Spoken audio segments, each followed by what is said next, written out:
Pinagpalang araw sa inyong lahat mga kabangers at mga kayanggaw. Lalong-lalo na po sa inyo kabanong. Nais ko lamang ibahagi ang aking karanasan nung ako ay binata pa. Ang karanasan na ito ang siyang sumubok sa aming pagkatao. Lalong-lalo na sa aming mga pananaw. Ito rin ang nagpatunay sa akin na ang pagiging sakim ay walang maidudulot na maganda sa buhay ng kahit na sino. Dahil sa karanasan na ito, mas lalo kong naintindihan na ang lahat ng desisyon na ginagawa natin sa mundo ay may kapalit. Maaring maganda ang dulot nito sa atin at mas masama pa ay maaari din nating ikamatay. Ako po si Rico, ang sender na maghahatid ng kwento ngayong araw. At ito ang aking kwento. Bago po natin simulan ng kwentong handog ngayong gabi, kung maaari lang ay pindutin niyo muna ang subscribe button bilang suporta na rin sa ating channel. Bawat suporta na inyong ibibigay ay malaking tulong para may pagpatuloy ang paghahatid namin ng kwento. Maraming salamat po mga kabangers. Rico, naipasok mo na ba yung mga sinampay natin? Kanina patay. Kanina patay? Sinong patay? Ang sabi ko, kanina ko pa po naipasok ang mga sinampay, Itay. Mabuti naman kung ganon. Ikaw, Tay, ayos ka lang ba? Ayo naman. Bakit mo naman naitanong bigla? Kasi, naghihimay ka bigla ng malunggay eh. Buwang ka pala eh. Ito yung uulamin natin ngayon. Hahaluan ko lang ng kaunting manok. Masarap ang sabaw habang maulan eh. Narinig kita kanina, Tay, kausap mo si Mang Pedring? Hayaan mo na. Gano'n naman talaga ugali ng siyang yun eh. Huwag kayo maglala, Tay. Kapag nakahanap na ako ng trabaho, hindi ka na uutang sa siraulong yun. Ayos lang naman ako, Rico. Masaya na ako kasi sinasamahan mo ako sa pagtitinda ng asin natin. Ang kaso ngayon, medyo maulan ng mga nagdaang araw kaya ayan, ang hirap magbenta. Paano kung patusin ko na kaya yung inaalok sa akin na trabaho ni Ate Belen? Ay nako, tumigil ka. Hindi totoong magiging waterboy ka ron. Kapag nasa bayan ka na, mamanyakin ka lang ng babaeng yun. Alam mo naman na may gusto sa'yo yung dati pa, di ba? Hinihintay ka nga lang yata nun na nasa legal age ang edad mo eh. Sayang din naman eh.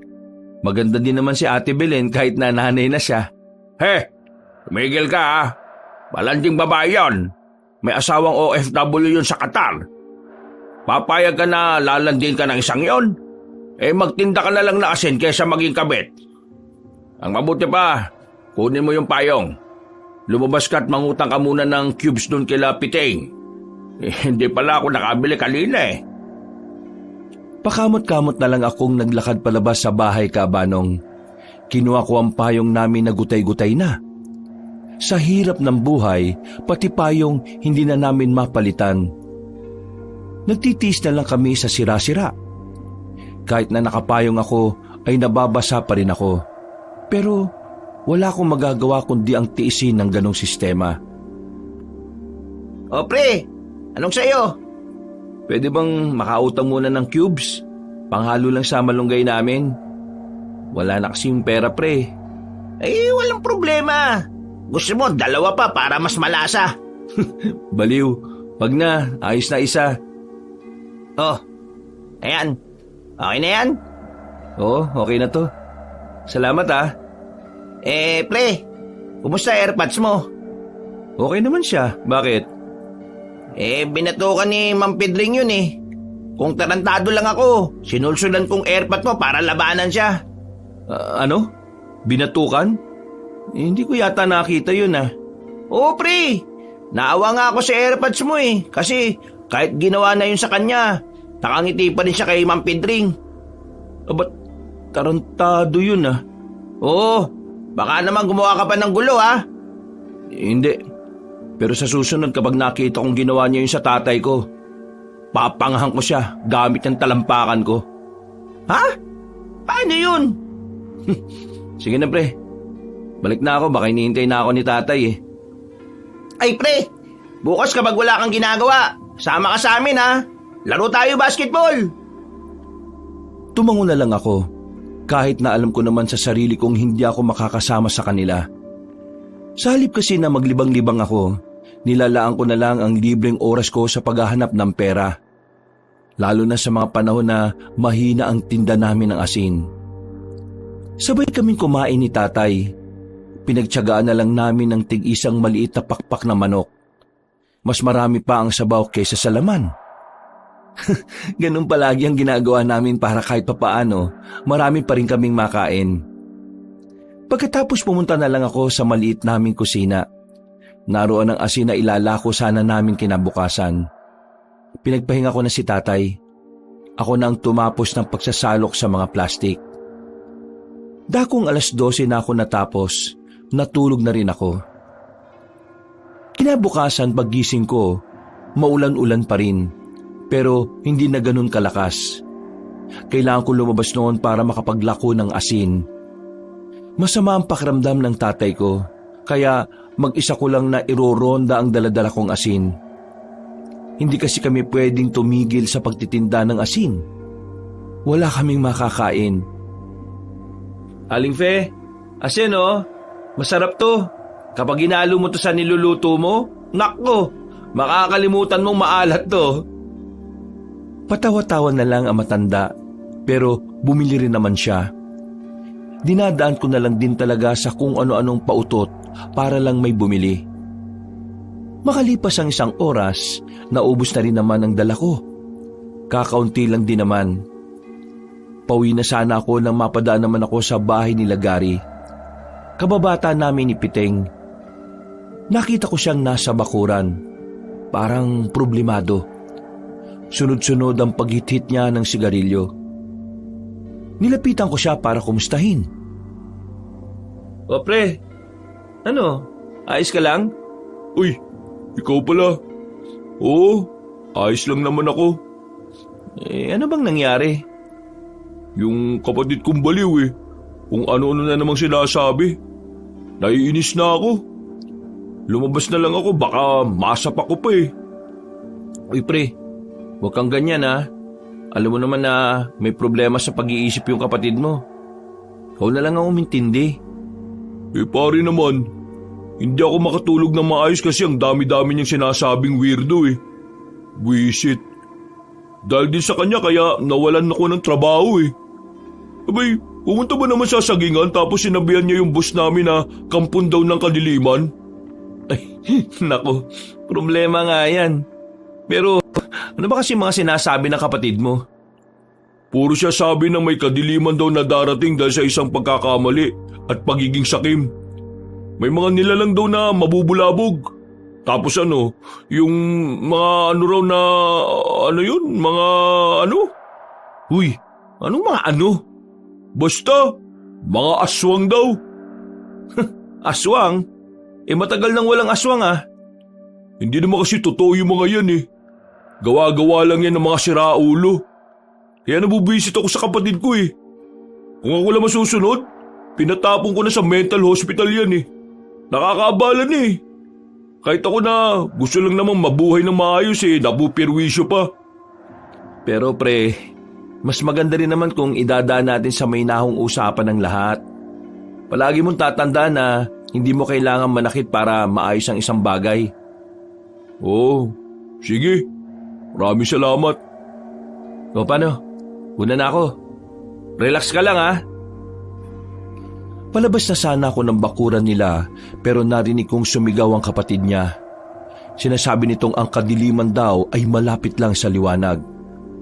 Nagkatinginan na lang kami ni Gary. Napapailing na lang siya ng may pagkadismaya. Makalipas ang ilang araw, naging maganda na rin ang panahon. Balik paglalako na kami ng tatay ko dahil bumuti na rin naman ang pakiramdam niya. Kahit na malayo na kami, hindi pa rin kami nakakaramdam ng pagod. Sanay na kami ni tatay sa lakaran. Nabalita mo na ba yung nangyari sa San Fernando? Ho? Bakit? Anong meron? Nagkagulo. May kumakalat kasing balita na may naitatagong kayamanan sa kagubatan na malapit sa kanila. Kaya lahat ng tao ron, nagsikilos, naghanap. Pero wala naman silang nakita.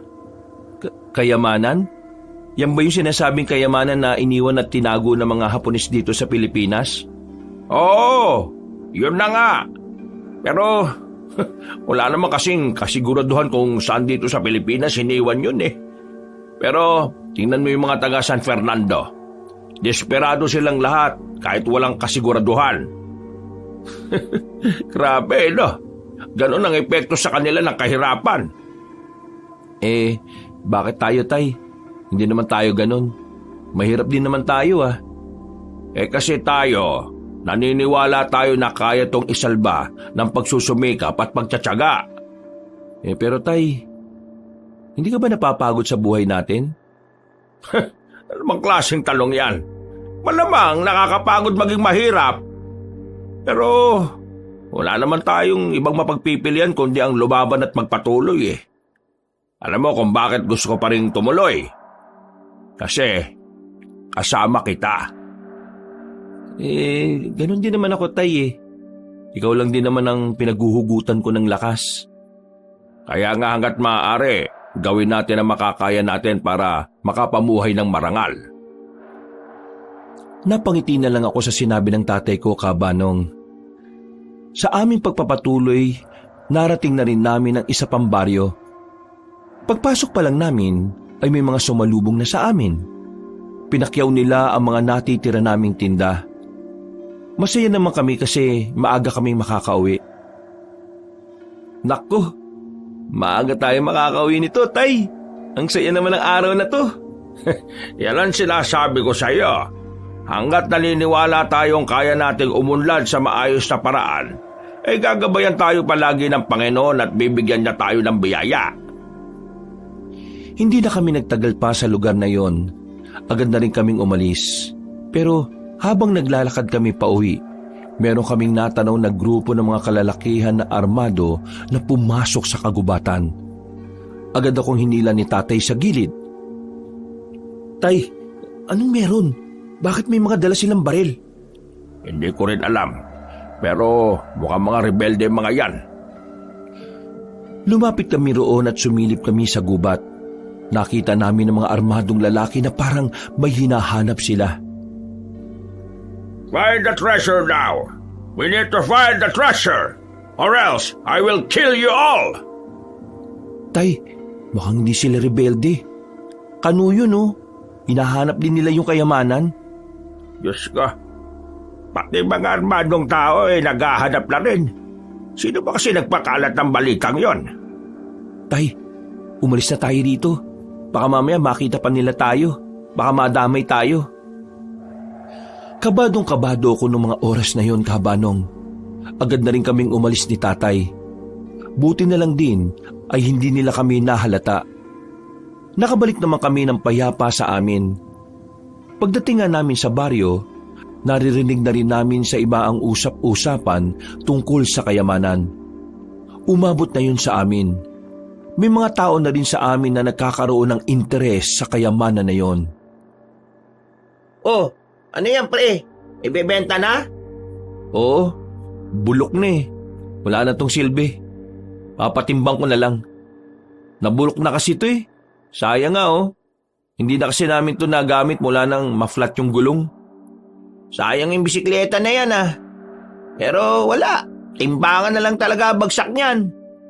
Pre, anong masasabi mo dun sa kumakalat na haka-haka tungkol dun sa kayamanan?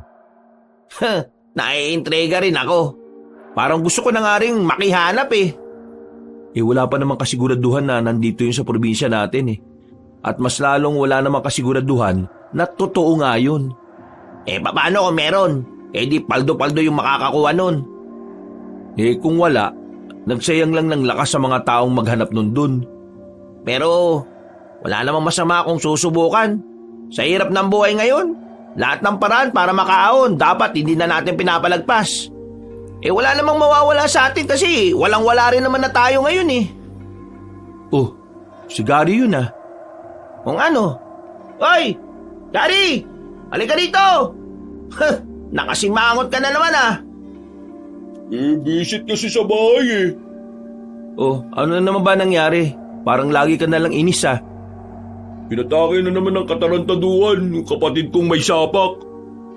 Oh, kalma, relax. Bakit? Ano na naman ba yung nangyari? Ayun, sigaw ng sigaw. Sabi na may grupo daw ng mga armado ang makakakita sa hinahanap ng lahat. Tinatanong ko nga kung alam niya kung nasaan yung kayamanan na hinahanap ng mga tao eh. Tinawanan lang niya ako. Ay ayun, nabwisit talaga ako. Umalis na lang ako kaysa masapak ko pa eh. Sa sinabing yon ni Gary ay nagtindigan ng mga balahibo ko.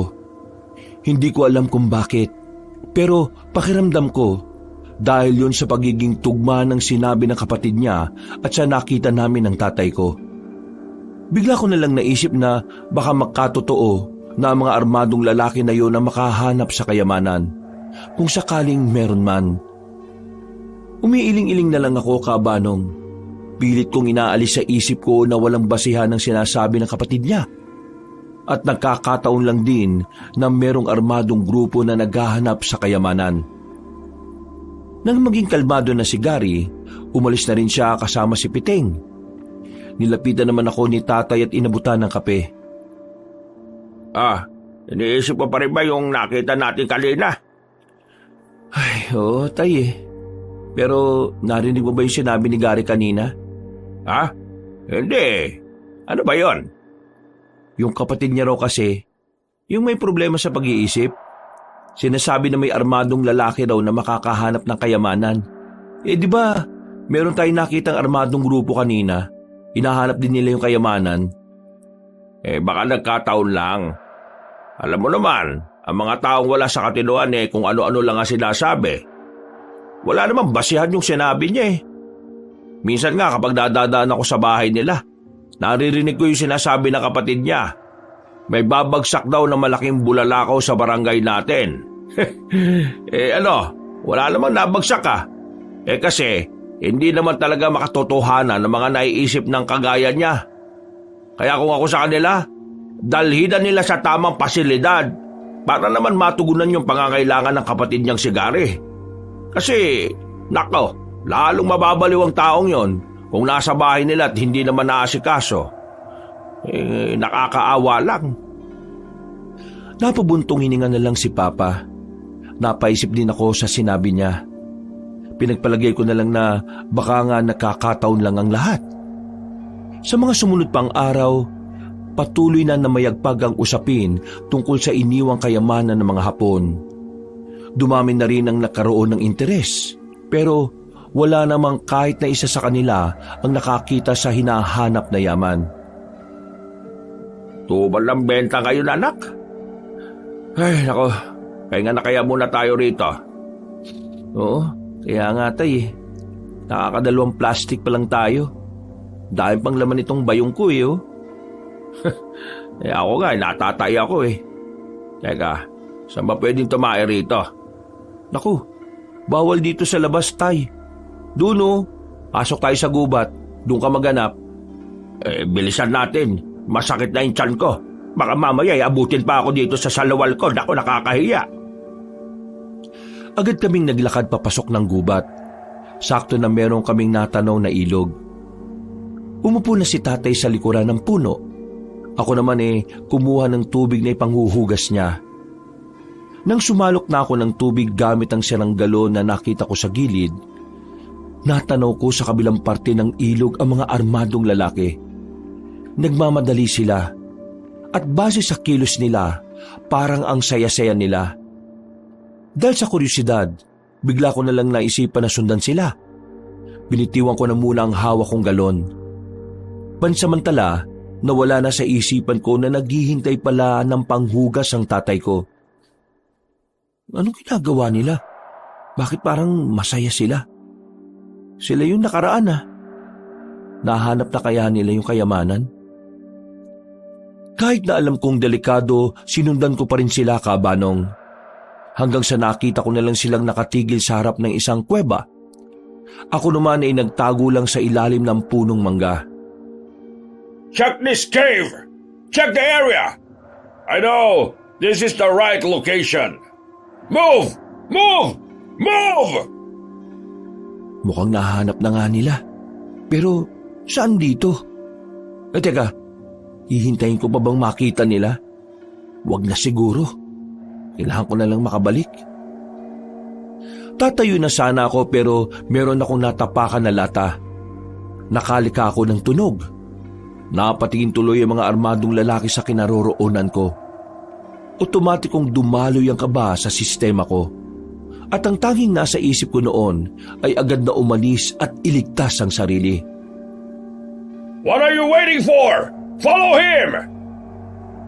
Buti na lang ay hindi nila ako binabaril ng mga sandaling yon. Kaya binilisan ko na lang ang pagtakbo. Nang mabalikan ko si tatay ay hindi pa rin siya nakakapaghugas. Wala ring malapad na dahon na pwede niyang magamit. Nasaan yung tubig? Kanina pa ako dito naghihintay sa'yo Isuot mo muna yung short mo, tay. Hinahabol ako eh. Wala pa akong hugas, buwang ka ba talaga? Mangangamoy ako nito. Nandiyan na sila eh. Tara na. Sino bang... Hindi ko na hinintay pang makapagsuot siya ng short. Dali-dali na kaming tumakbo palabas ng kagubatan na yon. Nang medyo makalayo na kami at makapagtago sa mga halamanan, nakita naming nilagpasan na rin nila kami.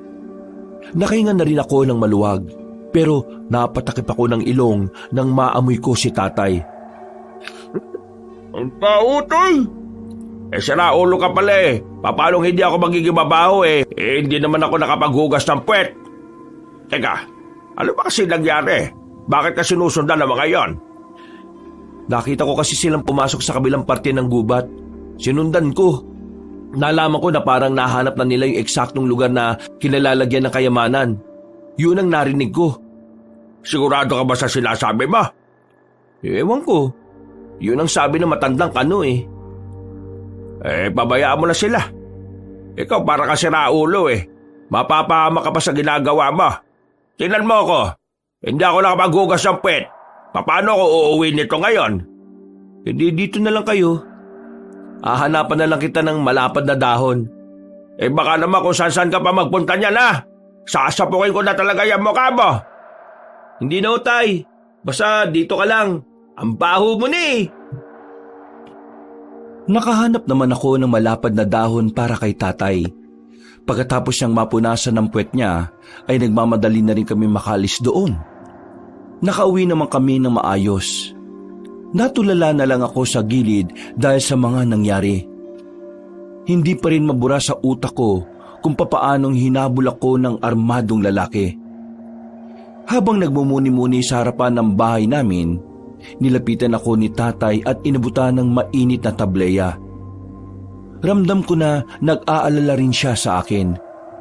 Hindi na kasi ako makausap na maayos mula na makauwi kami. Iniisip mo pa rin ba yung kanina? Oo, tay. Natakot ako. Akala ko kanina katapusan ko na. Siguro sa susunod, hindi talaga dapat nagpapatalo sa kuryosidad no? May mga pagkakataon talaga na nilalamon tayo ng kuryosidad. Pero minsan, yan din talagang magpapahamak sa atin. Kaya dapat, kaya rin nating labanan yon. Basta, isipin mo na lang para hindi mangyari to ulit. Isipin mo na lang na dapat hindi ka maging tsismoso. Kasi hindi naman gawain ng lalaki yun Siguro dapat ganun na lang ang gawin ko. Isang malalim na paghinga na lang ang nagawa ko. Pero sa isip-isip ko, parang nagkaroon ako ng interes sa kayamanan na hinahanap nila. Dahil kung sakaling totoo ngang naroon ng kayamanan, siguradong paldo-paldo sila. Sumapit ang gabi, hindi na ako nakatiis. Nakipagkita ko kay Piteng at Gary. Hindi ko na kaya pang itago ang nalalaman ko. Total, kaibigan ko naman sila. Naikwento ko sa kanila kung anuman ang natuklasan ko. Sinasabi mo na yung mga armadong lalaki, nahanap nila yung Yamashita treasure? Yung ba ang tawag doon? Basta, narinig ko na doon daw yung kayamanan. Pero Hindi ko sigurado kung saan banda doon Malakas ang kutob ko. Sa loob yan ng kuweba. Ang tanga-tanga naman ng mga Hapon kung iiwan nila yung kayamanan sa labas ng kuweba, hindi ba? May punto si Gary. Siguradong nasa loob nga yun. Ano naman kung nasa loob? Huwag niyong sabihin na pupunta kayo ron. Rico, ito na pagkakataon natin para umahon sa buhay. Hindi pa ba natin to papatulan? Naririnig mo ba yung sarili mo? Delikado, Gary. May mga baril ng mga taong nauna ron. May mga baril? Ano naman? Hindi ba nauubos sa mga bala nila? Kayang-kaya natin sila, basta tamang diskarte lang. Rico, kapag nakakuha tayo ng kayamanan, hindi ka nauutang sa amin. May pera na tayo. Yayaman tayo. Makakaalis na rin tayo sa lugar na ito. Hindi ba naiisip yun? Gusto kong yumaman, pero hindi sa mapanganib na paraan. Sa anong paraan? Sa pagtitinda ng asin? Iniinsulto mo ba yung hanap buhay namin ng tatay ko, Gary? Hindi naman yun yung gusto kong sabihin. Ang sinasabi ko lang, walang yayaman sa pagbebenta ng asin. Walang di ganun nga yun. Patapusin mo muna kasi ako. Salita ka ng salita Oo, tama na yan. Mag-aaway pa kayong dalawa Kung ikaw ayaw mong yumaman, pwes ibahin mo ako, Rico. Pagod na ako sa buhay kong to.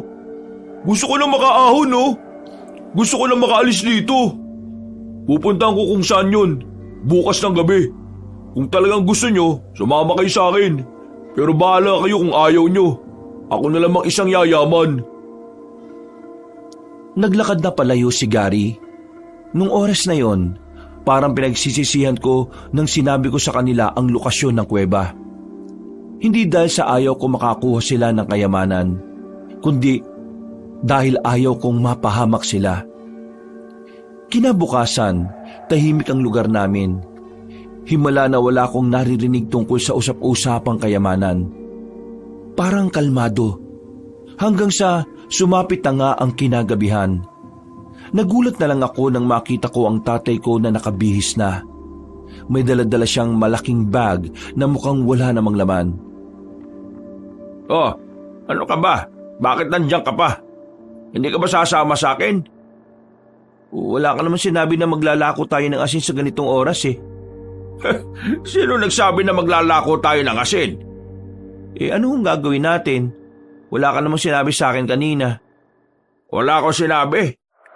Kung wala akong sinabi, sumama ka na. Makikikuha tayo ng kayamanan. Hindi pwedeng sila lang. Ano pinagsasabi niyo, Tay?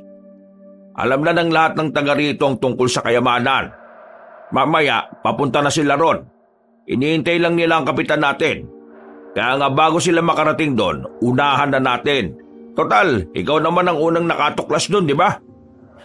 Diyos ko naman, Tay. Pati ba naman kayo?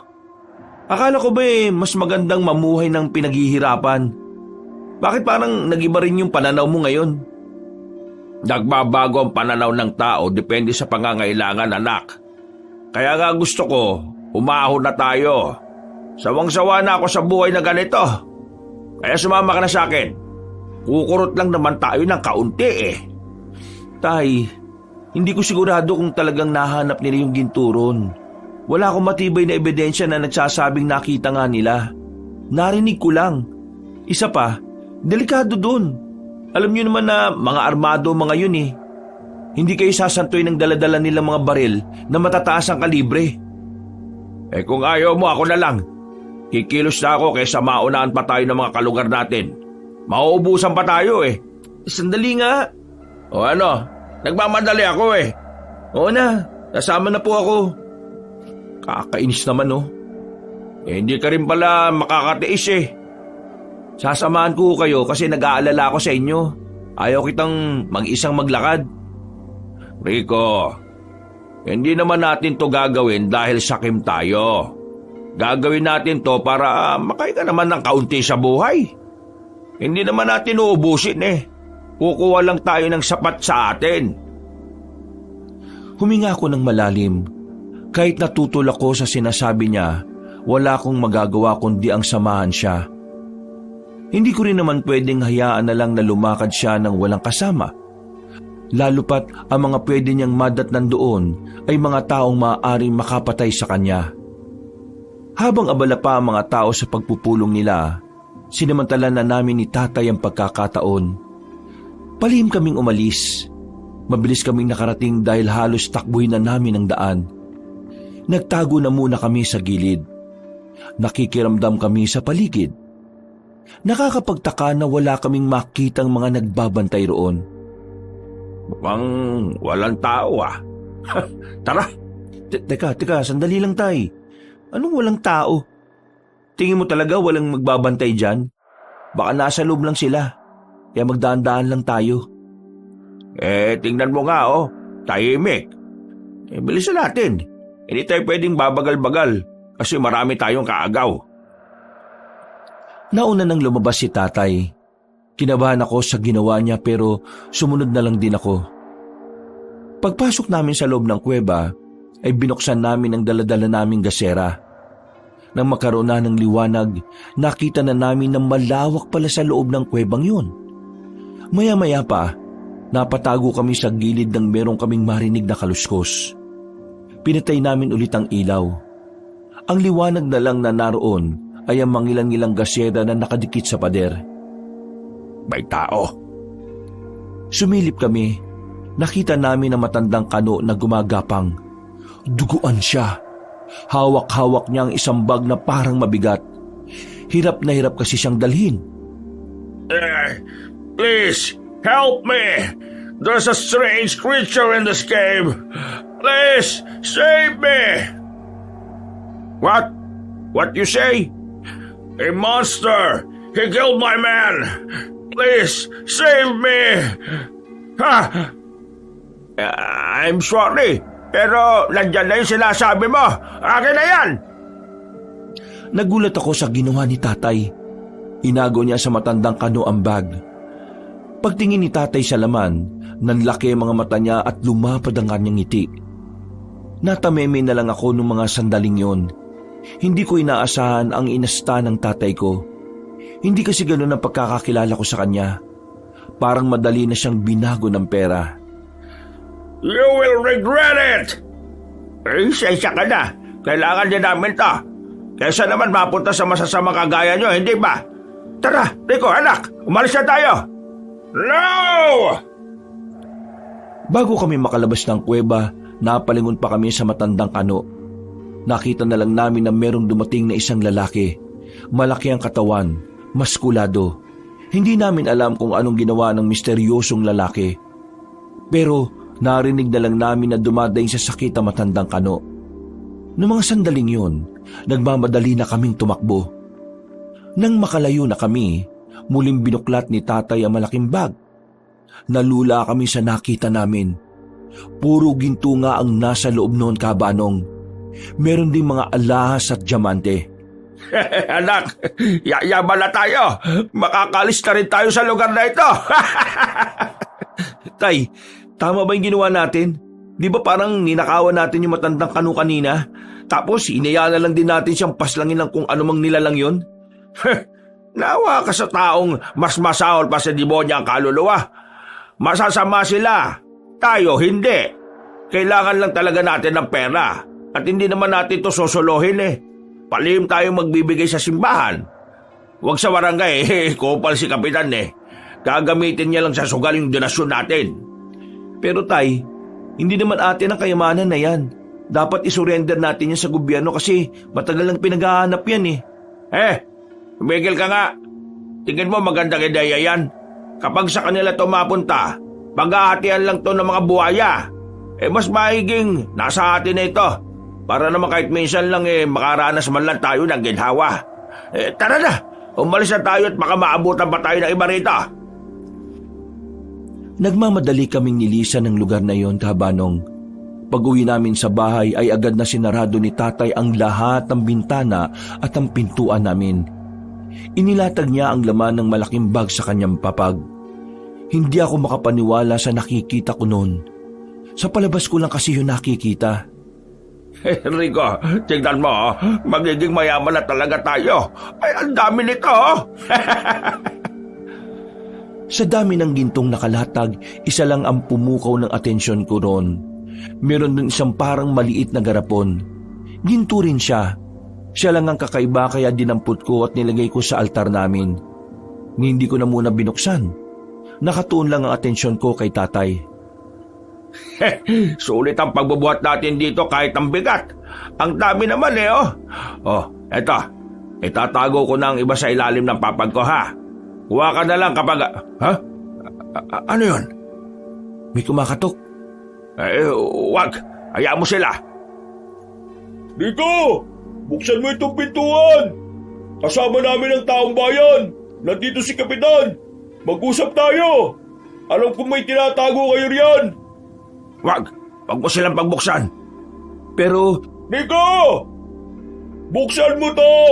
Kapag hindi mo to binuksan, mapipilitan kami pumasok dyan! Sirahin namin itong pinto! Iba na ang tono ng pananalita ni Gary, kaya kahit ayaw ng tatay ko, tumayo ko para pagbuksan sila. Bumungad sa akin si Gary at Piting. Kasama nila si Kapitan pati na rin ang mga kalugar namin. Ano bang problema, Gary? Rico, magkababata tayo, pero hindi ko alam na gagantuin mo kami ni Piting, pati ang mga kalugar natin. Ha? Teka, ano bang pinagsasabi mo? Pinuntahan namin yung kuweba, pero wala na kaming inabutan. Ang nakita lang namin doon, bakas ng dugo.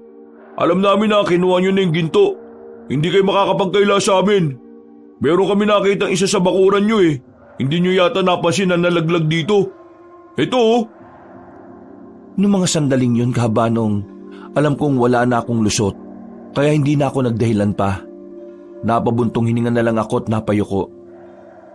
Mang Rene, lumabas na kayo dyan. Alam na namin na nasa inyo yung ginto. Hindi naman tama na kayo lang ang makikinabang. Kailangan natin paghati-hatian ng mga yan. Hindi naman namin to susuluhin eh. Ibabahagi namin talaga namin ito sa ating lahat. Kaya lang naman kami nagtatago dahil doon sa nakita naming nilalang. Hindi ba, Rika? Anong nilalang? Yung nakita niyong dugo yun na matandang kanon na armado. Sabi niya sa amin, mayroong mabangis na nilalang ang lumaga sa kanyang mga kasama. Yung ginto na nakuha namin, nakuha lang din namin sa kanya. Tumakas na kami nung nakita namin ang mabangis na nilalang na yun.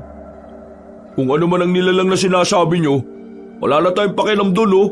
Ang malaga, pantay-pantay na magkaroon ng mga kalugar natin. Rico, palalagpasin namin tong ginawa nyo. Pero hindi ko nagustuhan yung tinangkaan yung hindi pa alam sa mga tao yung tungkol dito. Wala na kaming nagawa pa ng tatay ko noon. Kinuha nila mga ginto at inilatag sa lamesa sa bakuran namin. Pinapila ang mga tao at isa-isang nabigyan. Makalipas lang ang ilang minuto ay natapos na rin ang pamimigay. Mas malaking porsyento ang napunta kay Kapitan dahil daw gagamitin sa pagpapaunlad ng lugar namin. Natulala na lang si tatay sa gilid. Hindi siya makapaniwala na mababahig-bahig ang ginto na iniisip niyang kanya lang. Samantala, hindi ako pinansin ni Piting at Gary. Lumabas sila ng bakuran namin nang hindi man lang ako tinitingnan. Wala na.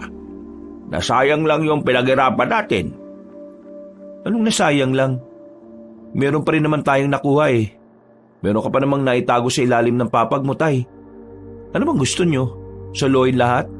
Ganyan ka na ba kasakim? Ay, bibig mo ha. Hindi ko gusto tabas ng dila mo ngayon. Totoo naman eh. Nang dahil sa ginto na yan, parang biglang nagbagong ugali nyo. Parang kinain nyo na lahat ng sinabi nyo noon na mas masarap mamuhay ng pinaghihirapan lahat ng gustong makuha. Pinaghirapan naman natin to ah. Ano pang inaangal mo? Nagbabago ka na nga talaga, tay. Hindi ako makapaniwala. Totoo nga talaga yung kasabihan, no? Na ang tao nagbabago dahil lang sa pera o kayamanan. Rico, anak. Alam mo, pasensya ka na ha. Alam ko masyado ako nagiging sakim sa yaman. Pero hindi mo ako masisisi. Mula pagkabata ko, hindi ako nakaranas ng masarap na buhay. Alam mo naman yun, hindi ba? Kaya sana, maintindihan mo ako ngayon. Kaya naman kitang intindihin, Tay eh. Ang gusto ko lang, sana naman huwag kayong magbago. O sige, pinapangako ko, hindi ako magbabago. Ako pa rin ang tatay mo. Isang malalim na paghinga na lang ang nagawa ko, Kabanong. Kumalman na rin ang kalooban ko. Pakiramdam ko noon, nagbalik na ang tatay ko. Humingi rin ako ng paumanhin sa kanya, kaya naging maayos na rin kaming dalawa. Kinabukasan, masaya ang buong baryo namin. Lahat ba naman ay paldo-paldo dahil sa ginto. Maingay, maraming nagkakantahan. Habang kami ni tatay, nasa bakuran lang. Hindi pa rin namin binibenta ang ginto sa bayan. Rico, anak, pasensya ka na ha. Dahil sa akin hindi ka na pinansin ng dalawa mong kaibigan. Kasalanan ko talaga yun eh. Naging sakim ako. Tay, ayos lang. Kakausapin ko na lang sila. Pagkatapos naming mananghalian ni tatay, lumabas ako ng bahay namin. Pinuntahan ko si Piting at Gary. Sakto naman na nasa bilyaran silang dalawa. Nakita nila akong nasa labas kaya lumapit sila sa akin. Mga pre, gusto ko sana kayo makausap tungkol dun sa nangyari kagabi. Maniwala man kayo sa hindi ko talaga ginusto yun. Ayoko nga kunin yung kayamanan na yun pero si tatay ang mapilit Hindi ko naman siya pwedeng hayaan na mag-isa pumunta ron. Kaya sinamahan ko siya. Medyo nagtampo lang naman kami. Pero alam naman namin ni Gary na hindi ka naman sakim na tao. Siguro si Bang rin nasilaw lang. Mabuti na nga lang kagabi pumayag siya na ibahagi na lang sa lahat Kilala ko kayo ng tatay mo. Hindi kayo sakim na tao. Pero minsan, may parte talaga ng buhay natin na babaguhin tayo ng sitwasyon. Kagabi, inis ako sa tatay mo.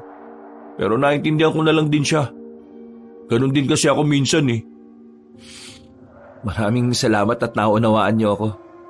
Akala ko hindi niyo na ako kakausapin kahit na kailan Hinihintay ka lang din naman namin na lumapit. Hindi namin magagawa yun sa'yo, no? Sabay-sabay tayong nagpatuli tapos dahil lang sa kayamanan kakalimutan ka na namin. Hindi naman kami ganun. Pero pre, meron akong mas gustong malaman Ano yun? Sumama kayo sa akin sa bahay. Tara. Pagdating namin sa bahay nila Gary, ang tanging naroon lang ay ang isa pa niyang kapatid na nagbabantay kay Romer. Ang kapatid naman niyang may problema sa pag-iisip. Hindi ko alam kung bakit dinala kami ni Gary sa mismong silid ng kapatid niya. Pero nang makita ko ang drawing ni Romer sa mga pader, dito na ako kinilabutan. Kaya kita isinama rito, Rico, kasi may gusto kong itanong sa'yo. Kagabi pag uwi ko, tong si Romer, bigla-bigla na lang nagsalita. Sabi niya, isang dayuhan daw ang pinaslang na mabangis na nilalang. Tapos, may mag-ama raw na dumating para kunin yung kayamanan. Yung mga sinabi niya, tugma sa nangyari kagabi. Tugma sa kwento ninyo. Ngayon, gusto ko lang malaman, yung mga nasa drawing niya, ganyan na ganyan ba yung itsura ng nilalang na nakita niyo sa kuweba? Yan kasi ang sinasabi ni Romer na kampo ng kadiliman Biglang namahoy sampalat ko sa sobrang kabaka-banong.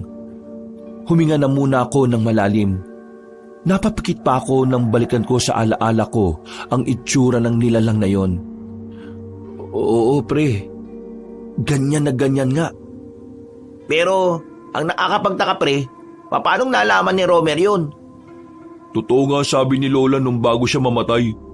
Hindi sira ulo itong kapatid ko. Meron siya kakaibang kakayahan na hindi basta-basta nagagawa ng tao. Totoo pala ang mga sinasabi niya. Hindi siya nag-iimbento lang. Pero, masasabi niya ba sa atin kung anong nilalang na naroon? Meron siyang sinasabi sa akin noon na hindi ko pinapaniwalaan. Paulit-ulit kasi. Pero ang sabi niya noon, aswang daw. Ha? Aswang? Aswang yung nakita namin ni tatay? Sabihin na natin na aswang. Pero anong ginagawa niya sa kuweba kung saan naroon yung ginto? Hindi naman talaga ito yung ginto na iniwan ng mga Hapon? Sinasabi mo bang yung gintong pinaghati-hatian natin pagmamay-ari ng aswang na yon? Hindi ko alam. Pero mga pre, masama ang kutob ko. Paano kung balikan tayo ng aswang na yon? Huwag ka matakot. Marami tayo, no? Nag-iisa lang yun. Kung sakali mang dumayong aswang na yun sa lugar natin, wala rin namang magagawa yun Sabihin na kaya natin sa mga kalugar natin para alam din nila na Huwag. Magdudulot lang tayo ng taranta sa mga narito. Pabayaan na lang muna natin sila na ma-enjoy yung buhay nila. At isa pa, kailangan muna natin makasiguro na tama ang hinala natin. hinala na alin? Na aswang nga may-ari ng mga ginto? Oo. Nagkakatinginan kaming tatlo. Baka sa mukha namin ang pag-aalala at pangamba. Kahit hindi nila sabihin, alam kong kinakabahan na rin sila. Pero pinilit na lang namin na kalimutan ang bagay na yon. Sa mga sumunod na araw, naging maayos naman ang buhay naming lahat. Walang kahit na anong nangyayaring masama. Sa katunayan, kaming dalawa ni tatay ay nakapagpatayo na rin ng tindahan sa bayan. Meron kami mga kinausap na tao para magbantay doon. Kumuha rin kami ng lupa na pwedeng gawing sakahan. O yan anak, nagsisimula nang magbago ang buhay natin. Huwag ka mag-alala, hindi naman ako magbabago. Tay, paulit-ulit ka naman. Alam ko naman na hindi ka naman talaga magbabago. At masaya ako doon. Buti nga nakinig ako sa iyo Kung hindi siguro ako nakinig isa na rin akong ganid at sakim. Wala na siguro akong pinagkaiba sa mga buhaya sa gobyerno ano. Uy, naan nyo lang yung boses nyo, tay. Baka mamaya may makarinig sa atin. Pareho na lang kaming natawa sa pinag-uusapan namin habang nakatanaw sa lupa na nabili namin. Napapangiti habang nakatingin sa papalubog na araw. Tara na. Kailangan na natin makabalik sa atin. Mula sa sakahan, kailangan pa namin maglakad ng halos 5 minuto kung saan nakaparada ang motorsiklo na iniwan namin. Hindi na kasi yun kayang ipasok pa sa mismong tapat ng bukid. Habang naglalakad kami, nakatingin na kami ng tatay ko nang may marinig kaming kaluskos sa paligid. Tinapik agad ako ng tatay ko sa balikat at saka tumawa. Nakakainom mo ng kape yan anak Kaunting kaluskos, kabado ka na kaagad. Kalma. Baka mga bayawak lang yan. Tara na. Para makauwi na tayo. Hindi na ako tumugon. Binilisan na lang namin ang paglalakad hanggang sa makarating na kami sa pinagparadahan ng motorsiklo namin. Nang makabalik na kami sa baryo, sinalubong ako ni Piteng. Pinauna ko na si tatay habang ako ay kinausap pa ako ng kaibigan ko. Bakit? May problema ba? Bakit ganyan ang itsura ng pagmumukha mo? Pre, naalala mo yung sinabi ni Romer nung nakaraan? Yung nandun tayo? Nitong nakaraan lang. Oo naman. Bakit? Di ba ang sabi niya, meron daw mamamatay. At yung mamamatay daw na yon, isa sa mga nakakuha ng ginto galing doon sa kuweba. Pre, may namatay na kanina. Si Mang Tobong, natagpo ang walang buhay sa ilog. Lasog-lasog yung katawan niya, pre. Tingin ko, nangyayari na yung kinakatakutan natin. Parang binabalikan na tayo ng nilalang na nandun sa kuweba. Teka. Kalma lang Baka naman may ibang gumawa nun kay Mang Tobong. Huwag tayo basta-basta mag-isip ng kung ano-ano kung wala pang nangyayaring investigasyon. Si Gary, nasaan? Andun, sa kanila. Binabantayan yung ano pa yung sasabihin ng kapatid niya. O sige, mauna ka na dun. Uwi muna ako sa amin. Magpapaalam lang ako kay tatay. Nagmamadaling umalis si Piteng. Ako naman ay aminadong kinabahan din sa nalaman ko. Pag-uwi ko naman sa bahay, napadako ang tingin ko sa altar. Saka ko lang naalala na meron pala akong inilagay na parang garpo na ginto doon. Sa pag-iisip na baka may kumuha noon na ibang tao, kinuha ko yon at inilagay sa ilalim ng papag ko. Tay, Pupunta lang ako kina Gary May pag-uusapan lang kami. Ay siya, sige. Pero huwag ka naman masyado magtagal doon ha. Kasi mamaya maghahapunan na tayo. Pagdating ko kina Gary, inabutan ko sila sa bakuran nila. Naghahasa ng itak si Gary. O pre, para saan yan? Nasabi ko na kay Biting, susubukan kong puntahan yung nasa kuweba. Ha? Buwan ka ba pre? Nung laban mo ron, aswang yun. Tsaka, bakit ba bigla ka nalang makakaisip ng ganyan? Parang dati lang hindi ka naman naniniwala sa mga aswang Sa mga nangyayari ngayon, kumbinsido na akong totoo mga salot na aswang na yan. Kaya hindi na ako magsasayang ng oras. Kaysa unahan niya kami, uunahan ko na siya. Alam mo ba kung anong bagong pangitain ni Romer? Bago? Bakit? Merong bago? Ano? May mamamatay ulit. Pero sinabi niya na malapit lang dito sa atin. Pero pre, delikado. Kung nakita mo lang yung aswang na yon, talagang kikilabutan ka. Wala akong pakialam. Kailangan mamatay siya bago pa siya makaperwisyo.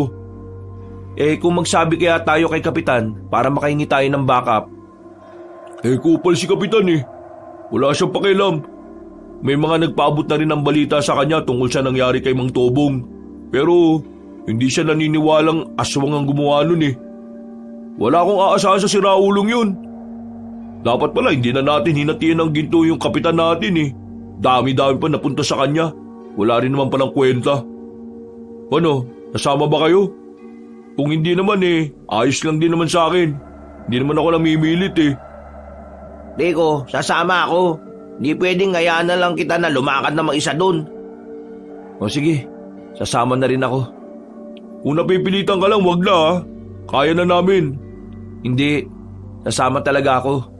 Gusto ko rin makita ulit yung nilalang na yun Kung ganun, tara. Handang-handa na itong mga gamit ko. Meron pa ako rito. 45. Sabog ang ulo ng aswang na yun. Kalat ang utak nung pag nakita ko yun.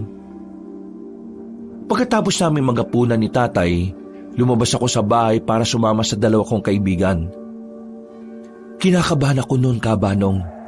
Sa buong buhay ko, yun ang unang pagkakataon na haharap kami sa isang nilalang na hindi namin alam kung kakayanin ba naming paslangin. Tanging tapang lang ang daladala namin at ilang sandata. Wala kaming sapat na kaalaman kung papaano yun matatalo. Buti naman pinayagan ka ni Mang Rene. Anong pinayagan? Hindi ako nagpaalam. Wala kami kasalanan dyan kapag nagalit airpat mo Ikaw, Piting. Sinong bantay doon sa tindahan nyo? Bakit to sa mama? Sinarado ko na yung tindahan. May ginto na ako Ilang minuto pa ang nakalipas, natanaw na rin namin ang kuweba. Pinatay na rin namin ang daladala naming lampara. Pinakiramdaman na muna namin ang paligid. Nasa 5 minuto muna kaming nagmasid at nanatili sa kinalalagyan namin. Nang masiguro namin kami lang ang naroon, marahan kaming lumabas at lumapit sa kuweba. Saka na namin binuksan ulit ang lampara. Habang naglalakad kami papasok sa loob, narinig namin na may mabibigat na yabag ng paa. Kaya naman, agad-agad din kaming tumakbo palabas. Nagtago kami ulit. Hindi nagtagal, nakita na rin namin ang isang lalaki na matangkad. Nakamaong lang na pantalon at walang pang itaas. Maskulado ang katawan niya, mahaba ang buhok nito. Patay ka sa aking aswang ka. Inilabasan ni Gary ang kanyang baril. Hindi na siya nagsayang ng oras. Pinagbababaril niya ang aswang na yon. Pero sa kasamaang palad, hindi naman niya yon tinamaan kahit na isa. Mabilis na nakailag ang lalaking aswang. Sa bilis ng kilos ng aswang ay hindi na namin nalaman kung saan yon nakapagtago. Nawala! Pambira ka naman pre Ang daming putok ni isa walang tumama. Kita niyo naman, di ba? Ang bilis niya. Hindi normal yung bilis niya Maganda kayo. Baka mamaya nandyan lang siya sa paligid. Nakatutok lang ang baril ni Gary sa kung saan-saan. Nakikiramdam kami. Wala kaming makitang aswang sa paligid pero alam naming nasa tabi-tabi lang siya. Nagulat na lang kami nang biglang hablutin ng aswang ang baril. Mabilis kaming nagtago. Kami naman ang pinagbababaril noon. Kalaunan, naubos din ang bala. Matapang namang lumabas si Gary kahit ang hawak lang niya ay mahabang itak. Lumabas ka dyan! Papatayin kita! Hindi ka na makakaperwisyo ng ibang tao sa labas! Huwag mo na ngamunin, pre. Pambira ka naman, oh.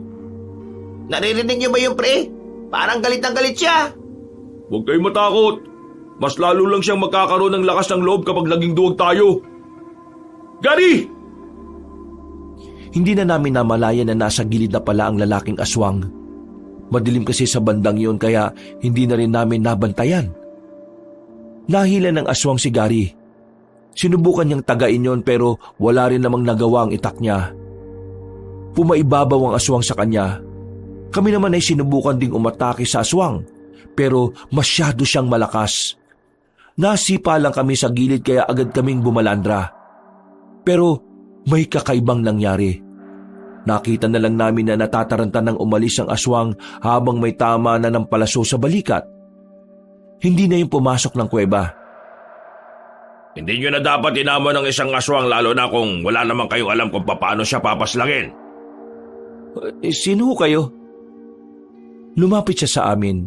Tinutukan namin siya ng ilaw para makilala ang mukha niya. Matanda na siya, pero malakas pa ang pangangatawan. Marami siyang borloloy sa katawan, kaya ang unang pumasok sa isipan ko, baka isa siyang albularyo. Liit mong aswang ang kinakalaban nyo. Hindi nyo siya kakayanin. Kung hindi ako dumating, siguradong wala na kayong tatlo. Eh di salamat. Sino kayo? Sabihin nyo. Isa akong albularyo. Trabaho kong hanapin ang mga aswang na yan at paslangin. Mga aswang? Marami sila? Oo. At yung aswang kanina, isa lang yon. Baka maraming aswang sa kuweba na yan. Diyos ko naman. Wala. Wala nang aswang sa loob. Nararamdaman ko. Nararamdaman? May kapangyarihan ka ba? Para maniwala kayong wala nang mga aswang sa loob. Sumama kayo sa akin, papasok ako. Nauna nang naglakad ang matandang lalaki. Nakatinginan kami saglit, pero sumunod din naman kami sa kanya. Wala pa kaming tiwala sa matandang yon, kaya naisipan ko nang tanungin ang pangalan niya habang naglalakad kami sa loob ng kuweba. Mang Juan ang pangalan ko. Malayo pa ang tinitiran ko. Naglalakbay ako para lang mahanap ang mga aswang. Hindi ko alam na narito pa lang isa sa mga aswang na dapat kong mapaslang. Kaso ang problema, nakatakas. Kaya gusto ko malaman kung ano pa ang mga pwede kong malaman dito. Mga ilang sandali lang, tumigil na kami sa isang malaking ribulto ng demonyo. Meron siyang tiningnan doon. Nagtataka siya. Parang may hinahanap siya. Tumingin siya sa amin na parang pinagbibintangan kami sa isang kasalanan. Oh, bakit? Anong meron? Ang ribultong ito ang nakasulat sa libro ng mga aswang. Sa mga ganitong ribulto, sumasamba ang mga aswang. Pero hindi tinayo ang ribultong ito kung hindi ito inaalayan ng mga ginto. May alam ba kayo kung sino ang kumuha ng mga ginto? Sandali kaming hindi nakapagsalita. Hindi namin alam kung dapat bang sabihin namin sa matandang yun ang totoo. Kahit kasi tinulungan niya kami, hindi pa rin namin magawang magtiwala sa kanya.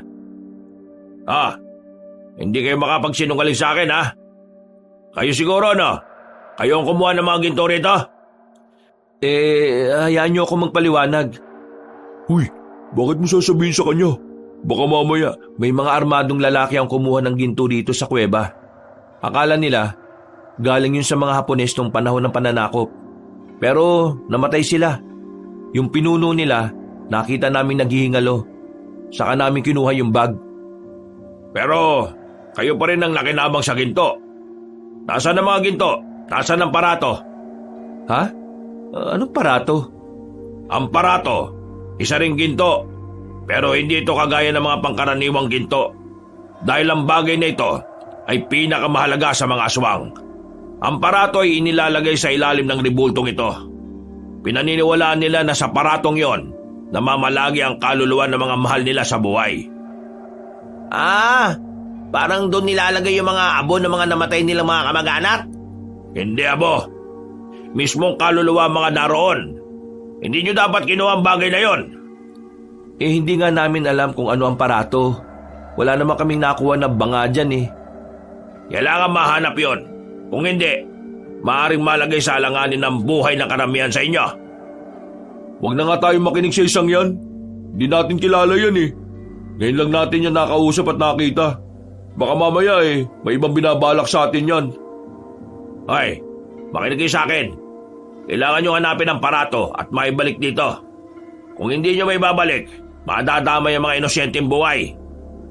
Sige nga, sabihin mo na lang nga sa amin. Ano bang itsura ng parato na yan? Wala akong tsak na pagkakalarawan. Ang nabasa ko lang, para siyang lalagyan. Hindi ko alam kung nasaan yun. Wala naman kami nakitang ganun eh. Baka hindi kami nakakuha. Baka mga armadong lalaki nakakuha nun. Kung hindi kayo nakakuha, kailangan nyo pa rin hanapin yon at maibalik dito. Dahil madadamay pa rin kayo sa oras na dumalaw na mga aswang dito para magsamba. Kayo lang ang malapit sa lugar na ito. Kaya kayo lang ang babalikan nila. Di ba sabi mo, tumutugis ka ng aswang? Di tulungan mo kami kapag nangyari yung sinasabi mo. Oo, tutulungan ko naman talaga kayo eh. Pero hindi ko maililigtas ang maraming buhay kung mga inosyente ay idadamay nila. Iisa lang ako. Mga pre, tingin ko kailangan nga nating mahanap yung bagay na yun. Kahit yun na lang ang maibalik natin. Di ako naniniwala sa isang to eh. Baka mamaya, sinasabi niya lang yun para magkaroon siya ng parte sa mga ginto. Ganyan ka ba kawalang utang na loob? Matapos ko kayo iligtas, lalo ka na. Pag-iisipan mo ako na masama. Gano'n naman talaga ang mga masasamang tao, di ba? Nagpapanggap mo ng mabuti sa umpisa.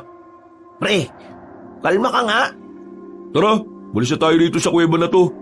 Baka mamaya biglang may dumating na maraming aswang. Bahala kayo kung maniniwala kayo dyan. Pre, sumunod ka lang sa labas. Susundan ko lang si Gary. Manong, totoo ba talaga mga sinabi nyo?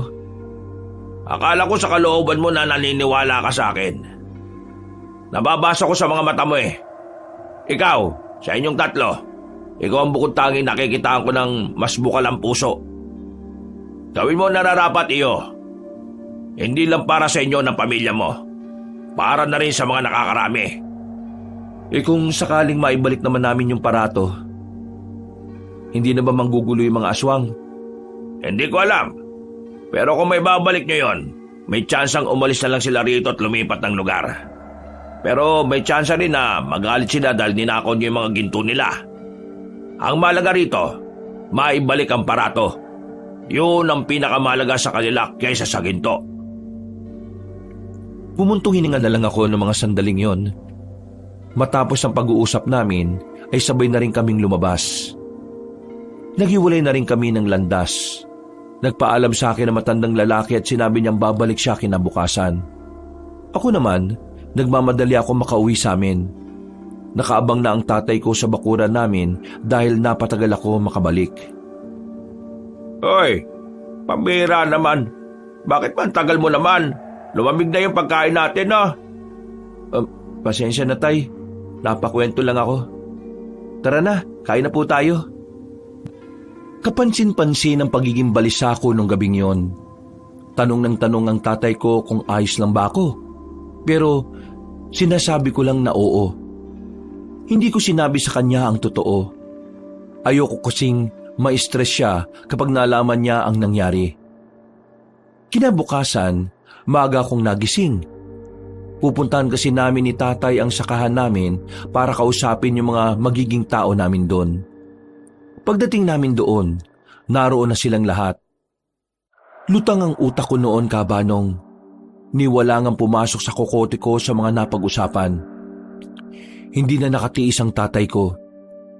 Habang abala ang mga tao namin, dinala niya ako sa kubo-kubo at kinausap niya ako.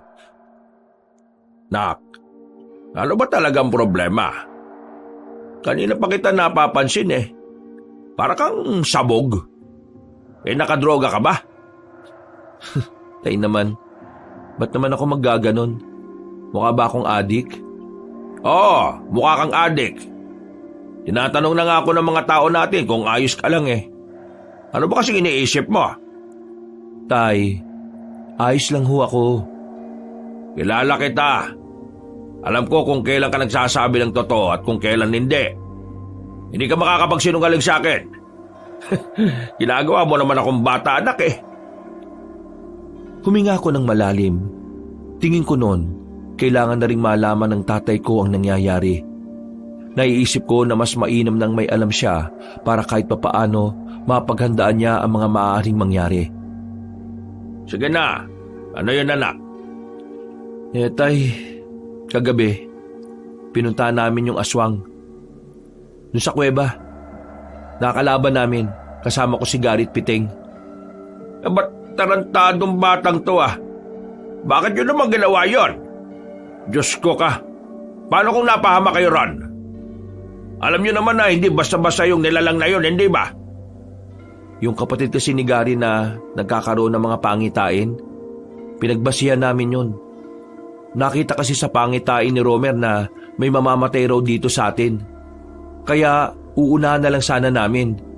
Pero ang nangyari, muntikan na kaming madali. Buti na lang may dumating na matandang albularyo. Niligtas niya kami. Nako, buti na lang talaga. Kung hindi, baka mamaya sa morgue na kita puntahan. Maraming alam yung matandang albularyo, Tay. Meron siyang sinasabi, yung parato, bagay na nasa ilalim daw ng ribulto ng mga aswang. At yung parato, parang kagaya siya ng sa atin. Yung nilalagyan ng abo ng mga namatay nating mahal sa buhay. Pero sa kanila, lalagyan daw ng kaluluwa. Nawala na yung sa ribulto. At ang hinala ng albularyo, napasama yun sa mga kinuwang ginto. Kasi ginto rin daw yun. Parato? Ngayon ko lang narinig ang salitang yan ah. Ang parato ay galing daw sa libro ng mga aswang. Nandun daw yun nakasulat. Ang kaso, hindi namin alam kung ano yung itsura ng parato. Kung gaano kalaki o kung gaano kalapad o kabigat. Basta, parato. Kapag daw hindi naibalik yung sa ribulto ng mga aswang, mayayari tayo. Pwede raw madamay ang mga inosenteng buhay. Saan naman kasi natin hahanapin yung parato na yon? Yun nga ho ang problema. Nasaan? Sumasakit na nga ulo ko kakaisip eh. Sino bang nakakuha ng parato na yon? Wala naman ako nakuhang ginto na parang lalagyan eh. Wala akong maalala. Tay, huwag niyo na lang pong intindihin. Ako na ang bahala rito. Kailangang nakafocus kayo sa sakahan. Pwede bang pabayaan kitang sumasakit ang ulo sa kakaisip? Kailangan kitang tulungan siyempre. Isa pa, kasama rin naman ako sa dahilan kung bakit nangyayari ang lahat ng ito eh. Hindi niyo naman kasalanan, Tay. Lahat tayo ginusto natin to. Gagawa natin ang paraan yan. Mahahanap ko rin yung buwisit na parato na yan. Huminga ako ng malalim. Napapikit na lang ako. Maya-maya, nagpaalam ako kay tatay. Pinuntahan ko si Piteng. Sumama siya sa akin at pinuntahan naman namin si Gary. Uminit ang ulo ko nang makita ko siyang nagiinom lang sa bakuran nila. Parang hindi man lang siya gumagawa ng paraan kung paano namin makikita yung parato na sinasabi ng matandang albularyo. Gary! Hindi tumayo si Gary sa kinilalagyan niya. Kaya naman ako na mismo ang lumapit sa kanya. Hinila ko ng malakas ang kwelo niya para sapilitan siyang patayuin. Nagagawa mo pa talaga mag-inom ah. Habang kami sumasakit ang ulo namin sa kakaisip kung saan namin hahanapin yung lintik na parato na yon. Tapos ikaw, pasarap ka lang sa buhay. Bitiwa mo nga ako! Ano bang problema mo, Rico? Ikaw ang problema ko. Wala ka man lang bang balak tulungan kami para ma-resolve ang problemang to? Problema? Wala namang problema. Wala. Sira ulo ka na ba talaga? Kailangan natin mahanap ang parato. At wala tayong ideya kung saan mahahanap yun. Alam mo kung bakit ka problemado? Kasi nagpapaniwala ka sa matandang yun. Gary, pre, seryosohin mo naman tong sinasabi namin. Para din naman to sa... Isa ka pa! Na-impluwensyan ka na nito ni Rico. Alam niyo, naniniwala na ako na merong aswang kasi nakita ko eh. Pero hanggang dun na lang yun. Yung pinagsasasabi ng albularyo, hindi na ako maniniwala dun. Ano?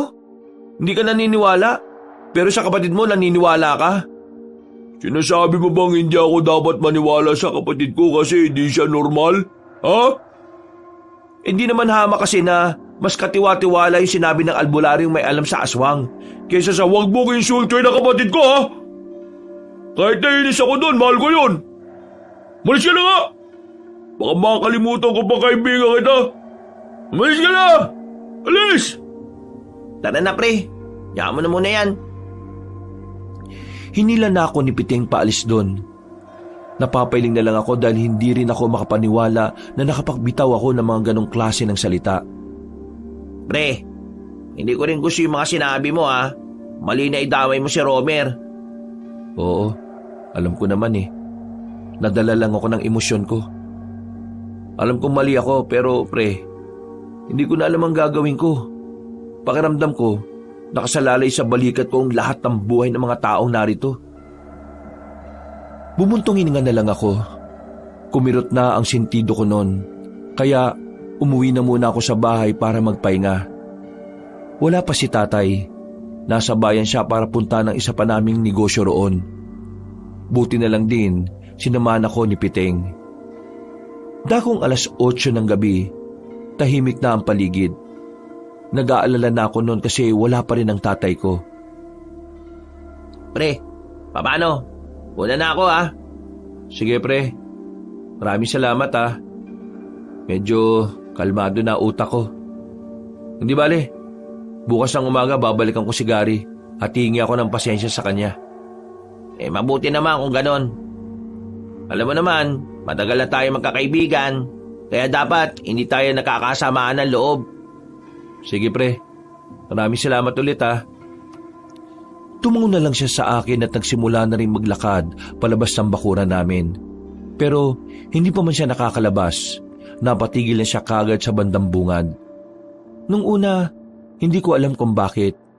Kaya tumayo na rin ako at nilapitan siya. Sino ba kayo? May isang lalaking nasa tapat ng bahay namin. Hindi siya nagsasalita. At kahit na ilang beses kong ulitin ang tanong ko, hindi naman din siya sumasagot. Pre, tingnan mo oh. Sa kabila meron din. Paglingon ko sa gilid, meron ding lalaki ron. Ganon din sa kaliwang banda. Walang nagsasalita sa kanila. Nakatingin lang sila sa amin ng seryoso. Napapalunok na ako ng laway sa sobrang kaba.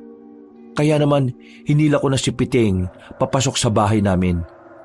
Sinarado namin ang mga bintana at kinandado namin ang pintuan. Pre, ano ba nangyayari? Diyos ko, sino ba yung mga yun? Mga adik yata yun eh. Hindi sila adik, pre. Ha? Anong ibig mo sabihin? Hindi sila adik. Mga aswang ang mga yan. Yan na nga ba kinatatakutan ko eh. Binalikan na nila tayo. Inaanap na nila yung lintik na aparato na sinasabi nila. Oo, umalma ka lang. Eto, kunin mo tong isang itak. Huwag mong sabihin na lalabanan natin ang mga yan. Wala naman tayo magagawa, Piting eh. Kung sakali makapasok sila rito sa bahay, di lalabanan natin sila. Hindi pwedeng mamatay na lang tayo ng basta-basta. Noong mga sandaling yun, Kabanong, palakas ng palakas ang angil nila. Naririnig din namin mula sa kabilang bahay na nagsisigawan na sila. Nakita na rin nila ang mga nakapalibot sa bahay namin. Kahit na kinakabahan at nangingilabot, pinipilit naming malakasan ang aming loob. Alam namin na sa oras na mabuksan nila ang pintuan, siguradong mapapahama kaming dalawa. Pre, anong gagawin natin? Manahimik ka nga muna. Mas lalo ako hindi makapag-isip sa iyo eh. Tulungan mo ako. Iarang natin ang lamesa. Dali! Pinagtulungan namin buhatin ang lamesa at saka inilagay sa pintuan. Nagtungo rin ako sa kusina para kumuha ng maraming asin. Isinaboy namin yon sa siwang ng pintuan. Narinig namin na parabang naapektuhan ng mga nilalang na yon. Kaya nagkaroon kami ng lakas ng loob na sabuyan pa sila ng sabuyan. Binuksan ko ng bahagya ang bintana. Binuhos ko ang asin doon. Hindi sila makalapit sa parting yon. Kaya naman, naisipan ko rin na ibuhos pa ang ibang asin sa palibot ng bahay namin. Para kung sakali makapasok sila, ay hindi naman sila makalapit. Naging epektibo naman ang mga naisip namin. Tumigil ang pag-angil nila. Pero nanatili lang kami sa loob ng bahay. Ano? Mga duwag pala kayo, mga aswang kayo eh. Uy, wag mo nang asarin. Baka mas lumakas pa sila kapag naasar sila eh. Wisit kasi yung mga yan eh. Kanina pa ako kinakabahan eh. Buong akala namin noon ay umalis na sila, Kabanong. Pero muli na namang dumaloy ang kaba namin nang bigla na namang umangil sila ng umangil. Mas malakas at parang mas gigil na sila sa mga sandaling yon. Pero narinig namin sa labas na parang may dumating. Nabuhayan kami ng loob ng mapagtantong boses ni Mang Juan ang narinig naming nagsasalita. Mabuti naman at lumitaw na rin kayo. Hindi na ako mahirapan pang maghanap sa mga salot. Tumagal ng halos 5 minuto. Tumakas na ang mga aswang. Iniwasan nilang kalabanin si Mang Juan, na parabang alam ng mga nilalang na yon na ikamamatay lang nila kung hindi sila aalis. Buksan niyo ito. Ako ito, si Mang Juan. Nagmamadali naming inalis ang lamesang nakaharang. Nakita namin si Mang Juan na nagpupunas na ng itak niya. Parabang hindi man lang siya kinabahan. Normal lang ang kilos niya. Ano? Ayos lang ba kayo? Paano mo napalayas yung mga salot na yun? Sinabi ko naman kasi sa inyo, matagal ko na itong ginagawa. Kaya kailangan nyo magtiwala sa akin. Pero, nahanap nyo na ba yung parato? Hindi pa rin eh. Wala kaming mahanap. Kailangan na natin hanapin yon. Nakita nyo naman, bumaba na ang mga swag dito. Ibig sabihin lang nun, alam na ng mga nilalang na yun na nawawala ang parato nila. Kayo, may ideya na ba kayo kung anong itsura ng parato? Wala pa rin eh. Basta ang alam ko lang, ha? Natigil ang pag-uusap namin nang biglang makarinig kami ng malakas na sigaw mula sa hindi kalayuan. Mga tinig ng mga kalugar namin na humihingi na ng tulong. Tumakbo kami patungo roon kasama si Mang Juan, pero huli na nang dumating kami. Wala nang malakas na tinig. Inabutan na lang namin na wala nang buhay ang mga tao sa loob ng bahay. Duguan ang sahig. Nakabulagta ang mga naroon. Maraming kalmot sa katawan at halos sumiwalay ang lasog-lasog na katawan. Wisit! Napaka-brutal naman ito! Ito na sinasabi ko. Ito na kinatatakutan ko. Gumagawa na sila ng hakbang para pagbayarin ng mga tao. Ang lahat ng ito ay nangyayari dahil sa kasakiman ninyong mga taga rito. Hindi ako nakapagsalita, Kaabanong. Aminado naman ako na isa ako sa dahilan kung bakit nangyayari ang kaguluhan na yon. Napabuntong hininga na lang ako. Nararamdaman ko ang konsyensya sa kalooban ko kaya napapayuko na lang din kaming dalawa ni Piting.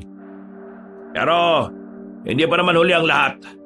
Ang una niyong gawin, sabihin ng barangay, ipaalam ang tunay na sitwasyon ng inyong lugar. Kailangan malaman ng mga taga rito na may mga aswang na magdudulot ang panganib sa buhay ng lahat. Bilisan niyo na! Kumilos na kayo! Wala na kaming sinayang na pagkakataon. Tumakbo na kami patungong barangay at saka sinabi ang mga nangyari. Naniwala naman sila na mga aswang ang pumaslang sa mga biktima. Pero bigla nila akong sinisi at ang tatay ko. At dahil doon, maging ang ibang mga taga sa amin ay galit na rin sa amin ni tatay.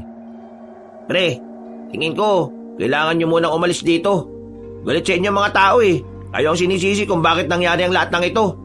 Ha? Bakit ako? Nakinabang din naman lahat sila dito ah. Kung saan na, hindi sila nakihati. Hindi naman sila babalikan ng mga aswang eh. Oo nga, nandun na tayo. May kasalanan nga rin sila. Kami. Pero pre, ang sinasabi ko, wala kang magagawa ngayon. Kahit ipaliwanag mo sa kanila, hindi kanila pakikinggan dahil galit sila sa'yo. Mapapahamak lang kayo ng tatay mo. Pero wala pa si tatay eh. Hindi ko alam kung anong nangyari sa kanya. Hintayin mo na lang siya sa bahay nyo. Kapag dumating ang tatay mo, saka kayo umalis. Magpalamig muna kayo sa ibang lugar. Masama ang kutob ko, pakiramdam ko, kayo ang pagbubuntunan ng mga tao rito eh. Tinapi ko na lang si Piting sa balikat. Naghiwalay na kami ng landas nang lumiko na kami sa isang kanto. Agad akong umuwi sa amin. Dismayado ako nang mapagtantong wala pa rin ang tatay ko. Hindi ako mapakali. Sobrang nag-aalala ko para sa ama ko. Sinimulan ko na nga rin mag-impake noon. Ay nako, bira naman si tatay oh. Kung kailan nangyayari ang lahat ng ito, saka naman hindi mahanap. Nang sumilip ako ulit sa labas, nakahinga na ako ng maluwag nang makita ang tatay ko na kapapasok lang ng bakuran. Bakas ang taranta sa mukha niya. Rico, ano nangyari? Bakit galit sa akin yung mga taong naroon sa bandang unahan? May inatake ang mga aswang, tay. Isang pamilya. Pinatay ng mga aswang ngayon. Galit sa atin ang mga tao dito sa atin. Tayong sinisisi nila eh. Sinasabi nila na kung hindi natin kinuha yung ginto, wala sanang ginto na paghahati-hatian. Abat, siraulo pala sila eh. Kung hindi sila nakiepal at kumuha ng daladala natin, di sana hindi sila madadamay. Di sana tayo lang ang nasa panganib ng mga buhay ngayon. At hindi na tayo mahirapan pang isipin kung kanino napunta yung aparato. Aparato ba yun? Aparato? Wala na tayong oras, tay. Kailangan na muna nating umalis dito bago pa sila makaisip na pagbayarin tayo. Tama, bakit naman tayo aalis? Wala naman tayo kasalanan, Rica. May kasalanan man tayo o wala, kailangan nating lumayo muna rito, tay. Wala na silang pakikinggan eh. Tayo ang sasaktan nila kasi tayo lang ang kaya nila. Mas uunahin pa nila tayo kaysa sa mga aswang. Mga siraulo. Teka, sandali lang. Bakit na naman? Yung mga ginto ko sa ilalim ng papag. Wag na. Sapat na yung meron tayo. Umalis na tayo. Wala nang nagawa ang tatay ko nang hawakan ko siya sa braso at sapilitan ko siyang hinila palabas ng bakura namin. Baka sa mukha niya ang panghihinayang, pero hindi ko na talaga hinayaang dalhin niya pa ang mga gintong hindi naman talaga sa amin. Pero habang naglalakad kami palabas ng baryo namin, nakita kami ng mga kalugar namin. Alam nilang aalis kami, kaya inalarma na nila ang iba pa naming kabaryo. Buwisit, tay! Takbo na! Birang buhay naman ka, Hawak-hawak ko si tatay sa braso habang tumatakbo kami. Pumasok kami sa iskinita. Madilim ang parting yon kaya doon na muna kami nagtago. Nang malagpasan na kami ng mga tao, lumuwag ng bagya ang paghinga namin, pero hindi pa raw natatapos ang lahat. Mahirapan kami makalabas ng lugar namin dahil nagising ang mga residente. Kasalanan ko to eh. Tay, hindi to ang tamang oras para magsisihan. Tulungan mo na lang ako makapag-isip kung paano tayo makakaalis dito. Halos 10 minuto rin kaming nakatago sa dilim sa parting yon. Pagsilip ko, wala na mga tao. Malayo sila sa amin kaya nilakasan namin ni tatay ang loob. Bilis, tay! Bilis! Teka, sandali lang naman. Matanda kasama mo. Hindi pa kami nakakalayo. Natanong na namin ang isa pang grupo ng mga residente. May dala silang mga sulo. Hindi ko alam kung kami ba ang tutugisin nila o ang mga aswang. Pero kahit na hindi naman nila kami nakikita, gumilid kami ulit ni tatay. Mukhang mahihirapan tayo, tay. Kasi ang tanda ko na, mabagal akong kumilos. Kung ikaw na lang kaya mauna, anak. Ha? Hindi ko kayo iiwan, no? Bakit ko kayo iiwanan? Hindi pwede. Matanda na nga ako. Magiging pabigat lang ako sa magtakas mo. Wala akong pakialam kung magiging pabigat ka. Isasama kita kahit dalawa pa tayo mapahamak dito. Talagang hindi mo ako kayang iwan eh, no? Paano na lang kung mawala na ako? Paano ka na? Tay, matatanggap ko naman na kailangan kong mabuhay mag-isa balang araw. Pero hindi ko matatanggap kung mamamatay ka sa kamay ng mga kalugar natin. Mas lalo na sa kamay ng mga aswang. Kaya isasama kita kahit saan. Kung sa bagay, hindi mo nga ako iniwan kahit na wala akong shot at hindi pa ako nakakapaghugas ng puwet eh. Baho mo nga tayo nun eh. Buti nakahanap ako ng malapad na dahon. Nagawa pa naming matawan ng mga oras na yon. Pero naging seryoso kami ulit nang matanaw namin na parami na ng parami ang mga taong nagtitipon. Sinisigaw nila ang pagtugi sa mga aswang. Pero sinisigaw din nila ang paninisi sa amin ni tatay. Tama! Ang alin? Kailangan natin makita si Mang Juan. Eh, sino naman yon? Yung albularyo na tumulong sa amin kanina. Matutulungan niya tayo. Isa naman natin hahanapin ng taong yon. Bahala na. Basta tingin ko, nandito pa rin siya sa loob ng baryo natin, Tay. Paunahin kita makalis dito Magtago ka muna. Dalawang iniiwasan natin yung mga residente at ang mga aswang. Naintindihan niyo ba ako? Eh, akala ko ba walang iwala tapos mauuna ako? Kailangan ko nga munang hanapin si Mang Juan. Siya ang makakatulong sa atin para makapagtago muna. Eh kung wala na pala yung Juan na yun dito, ikaw naman ang mapapahamak. Hindi, malakas ang kutob ko na narito pa siya. Kailangan natin sumugal, Tay. Eh, wala na ba talagang ibang paraan, anak? Nag-aalala ko sa iyo Wala na, Tay. Kaya magtiwala ka sa akin. Magagawa ko to. Sa ngayon, isipin muna natin kung paano tayo makakalabas ng baryo. Muli kong sinuyod ng tingin ang paligid. May mangilan-ngilan pa rin akong nakikita. Pero dahil medyo malayo sila sa amin at hindi rin naman nakatingin sa direksyon kung nasaan kami, muli kaming naglakas ng loob ng tatay ko. Marahang kaming naglakad papunta sa kabilang banda. Nang makalagpas kami ay binilisan namin ng takbo. Sabay tago ulit nang may makitang paparating. Anak! Oh, bakit, Tay? Nak, sa likod mo! Ano pong nasa likod ko, Tay? Nak, may aswang! Pagharap ko, bigla na lang akong dinamba ng lalaking aswang. Hindi ko napansin na may nag-aabang pala roon.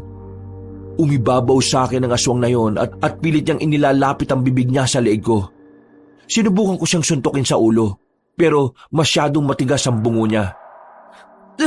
Tay, tulungan mo ako! Huwag kang matulala dyan! Natauhan ng tatay ko. Dinampot niya ang 2x2 sa gilid. Hinampas niya ang aswang.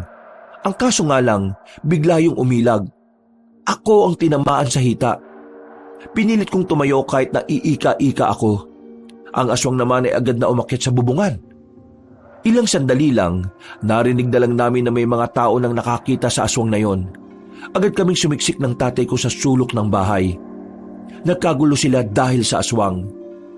Hinabol nila yon habang kami naman kumuha lang ng tamang pagkakataon. Lumabas kami ulit nang masigurong wala ng mga residente. At habang papatakas kami, bigla na lang merong umilas sa aming dalawa papunta sa dilim. Shh! Huwag kayo maingay. Ha? Mang Juan? Sinabi nang huwag maingay Nanahimik kaming dalawa ni tatay. Pinalagpas lang namin ang mga tanod at ang kapitan namin na may mga dalang pamalo. Nang makalayo na sila, ay saka na kami nakahinga na maluwag. Buti naman natahanap nyo kagad kami. Wala kami ibang matatakbuhan Ikaw lang. Tutulungan ko kayo. Papatayin kayo ng mga yun Sira ulo, di ba? Ikaw pala yung albularyo na tumulong sa anak ko. Rico, meron pa tayong isang problema. Ano ho yun? May mga aswang dito sa baryo nyo at hindi pa sila umaalis. Hindi ko alam kung kailan sila lalabas at hindi ko rin sila makita. Kung sana magkaisa mga tao na tugisin sila, kakailanganin ko sana ng tulong nila. Hindi ko kaya mga aswang kung mag-isa lang ako. Anong binabalak nyo? Wala akong magagawa. Kailangan muna nating iwan ang baryo na ito. Hindi ko pwedeng isugal ang buhay ko kagad. Kapag ako nawala, wala nang haharap sa kanila. Kaya mag-iisip muna ako ng mas magandang plano. At susubukan ko rin makausap ang iba pang albularyo na samahan ako sa laban kontra sa aswang dito. Noong mga sandaling yon, nagpahinga na muna kami sa kinalalagyan namin. Makalipas lang ang halos 10 minuto ay lumabas na rin kami. Dahil abala na ang mga residente sa pagtugi sa mga aswang, nagawa na namin makalayo roon. Hindi na kami sa pinakabungad dumaan. Pumasok na lang kami basta sa kagubatan. Malakas na rin naman ang loob ko noon dahil kasama na namin si Mang Juan. Nag-aalala ako kay Gary at Piting. Ayos lang kaya sila? Bukas na umaga, sasamahan mo akong bumalik para makibalita. Siyempre, hindi ka dapat magpakilala. Itong dalawang mong kaibigan, kumbinsihin mo na sumama sa atin. Kung sakali man kasing hindi pumayag ang mga kakilala kong albularyo, bubuo na lang tayo ng grupo. Akong bahala sa inyo, tuturuan ko kayo. Tuturuan mo kaming lumaban sa mga aswang? Delikado naman yata yun, Diyos ka. Pero mas maganda nang matuto kayo lumaban kaysa naman habang buhay ka lang na umiiwas sa kanila. Kagaya na lang kanina, wala kayong magawa. Kung hindi tayo nagkasama, baka wala na kayo. Baka dinumog na kayo ng mga kalugar ninyo. Baka nalapa pa kayo ng mga aswang. Tay, tingin ko tama si Mang Juan. Kailangan talaga natin matuto. Kung hindi, mamamatay na lang tayo ng walang saysay. Narating namin ang bahay ni Mang Juan sa paanan ng bundok. Halos 1 oras ding lakaran mula sa baryo namin. Simple lang ang tirahan ni Mang Juan pero maaliwalas. Doon na rin kami nagpalipas ng gabi. Sa kabila ng mga nangyari, nakatulog naman kami ni tatay ng maayos. Ramdam na ramdam kasi namin ang matinding pagod. Dakong 7:00 na ng umaga nang magising kami. Paglabas namin ng bahay ay nakapaganda na pala si Mang Juan ng pang-almusal namin. Okay na. Maya-maya alis na rin tayo, Rico. Ay, siya nga pala.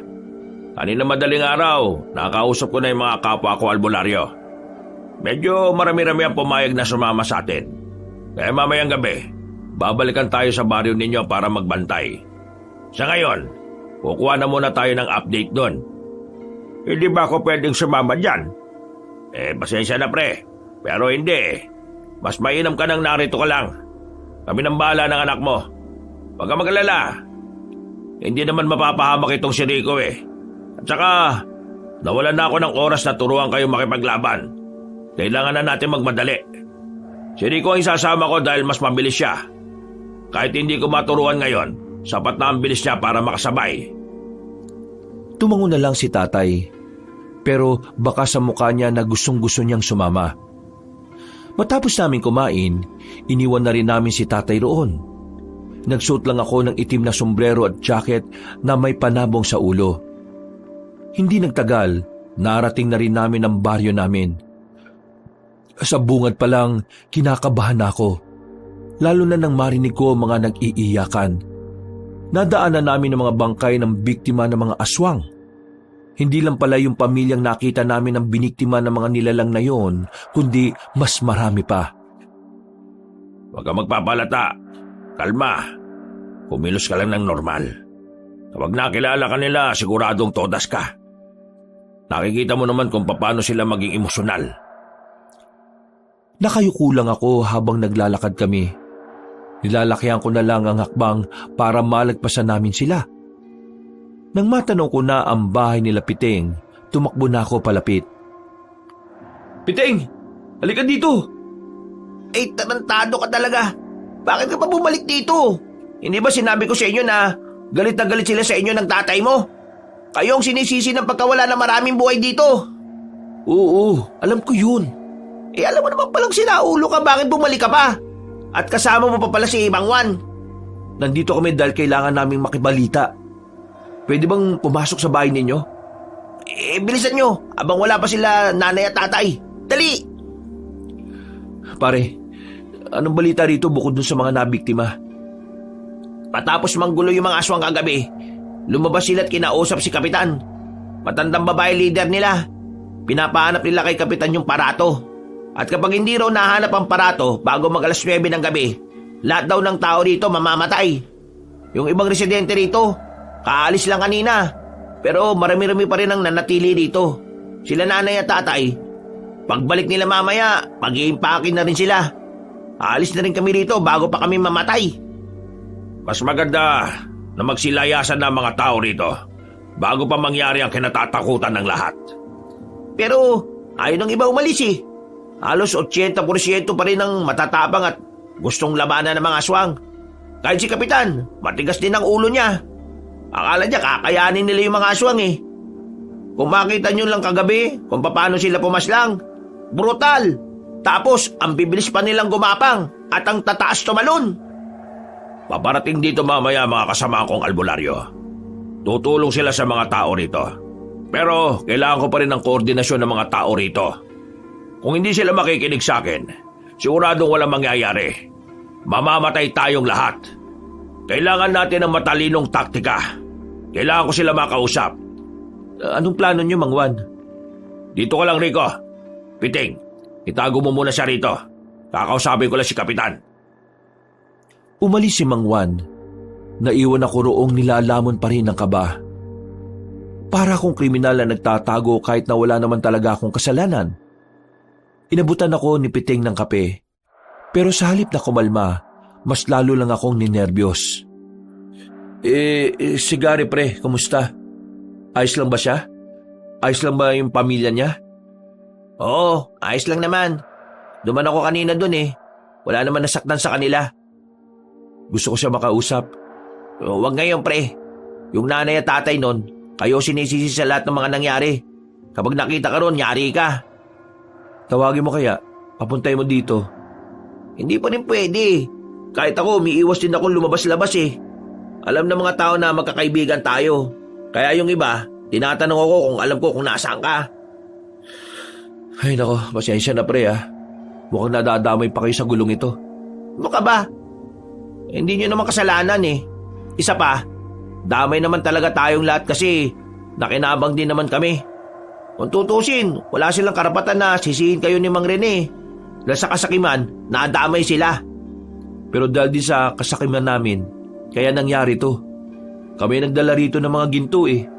Basta, naniniwala akong wala kayong kasalanan. Ilang oras kaming naghintay sa pagbabalik ni Mang Juan. Nalaman na lang ni Piting na hirap na pala si Mang Juan na pakiusapan ng mga tao. Hindi siya pinakikinggan dahil hindi naman siya taga roon. Sa kakahintay, nakaidlip na ako at nagising lang ako nang kalabitin ako ni Piting. Huy, langiya. Bakit ngayon mo lang ako ginising? Sabi ni Mang Juan, hayaan lang kita matulog kanina eh. Teka, ibig sabihin inabutan ako dito ng magulang mo? Huwag ka mag-alala. Hindi ka naman nila nilaglag. Naniniwala pa rin sila na wala kayong kasalanan ni Mang Rene. Si Mang Juan nasaan? Maya-maya babalik na rin yon. Hindi pa siya tapos eh. May mangilan-ngilan na siyang nakumbinsi eh, pero kakaunti pa rin. Ay ako, wala akong magawa. Dapat kasama niya ako eh. Huwag ka na nga makulit. May progreso yung ginagawa niya. Huwag mong sirain. Lalabas lang tayo dito kapag dumating na siya. Halos kalahating oras pa kaming naghintay. Sumapit na ang 8:00 at maya-maya pa, nakarinig na kami ng malakas na sigawan. Sinasabayan nyo ng mga angil na mga mababangis na nilalang. Yun ang hudyat ng kaguluhan. Kinuha ko na kagad ang itak na daladala ko. Hindi pwedeng nagtatago lang ako rito. Lumabas ako ng bahay nila Piting Kabanong. Wala na akong pakialam kung makita ako ng mga kalugar namin. Ang nasa isip ko lang ng mga sandaling yon ay matulungan si Mang Juan sa pakikipaglaban sa mga aswang. Doon nanggagaling yung angil ng mga aswang. Kinumbok namin ang direksyon na tinuro ni Piting. Pagdating namin doon, nakita namin ang mababangis na nilalang na kinakalaban na ng mga tao. Walang kalaban-laban ng mga naroon. Unti-unti silang nalalagas habang pinagpipiestahan ng mga aswang ang katawan nila. Sa isang iglap, ang tapang na inipon ko ay bigla na lang nawala. Parang naglaho ang lakas ng loob ko. Nanlambot bigla ang tuhod ko. Natulala, nabalisa. Hindi ko na alam ang gagawin. Pre, naririnig mo ba ako? Sabi ko, hindi natin kakayanin ng mga yan. Kailangan muna natin hanapin si Mang Juan at hintayin ang mga kasamaan niya. Oo, naririnig kita. Ayos ka lang ba? Uy, relax ka lang. Anong gagawin natin? Hanapin nga muna natin si Mang Juan. Hindi ka pa rin ba matauhan? Eto, amuin mo. Visit ka, baho. Ano yun? Amoy ng pet ko. O di ba, naimasmasa ka na? Sumunod ka na lang sa akin, dali.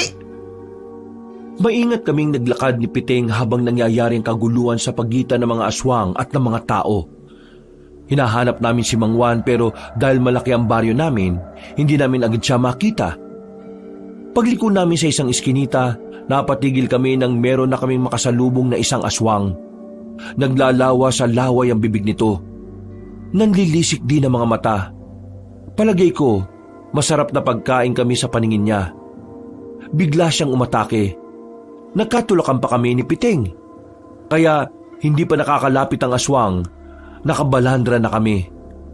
Napatigil ang aswang sa gulat dahil sa ginawa namin. Sinamantala namin yung para agad na makabangon.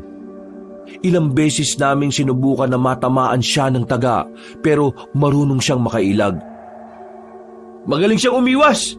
Hindi siya magaling. Tatanga-tanga lang talaga tayo. Anong gagawin natin sa buwang na yan? Bahala na! Naunang lumusob si Piteng sa aswang.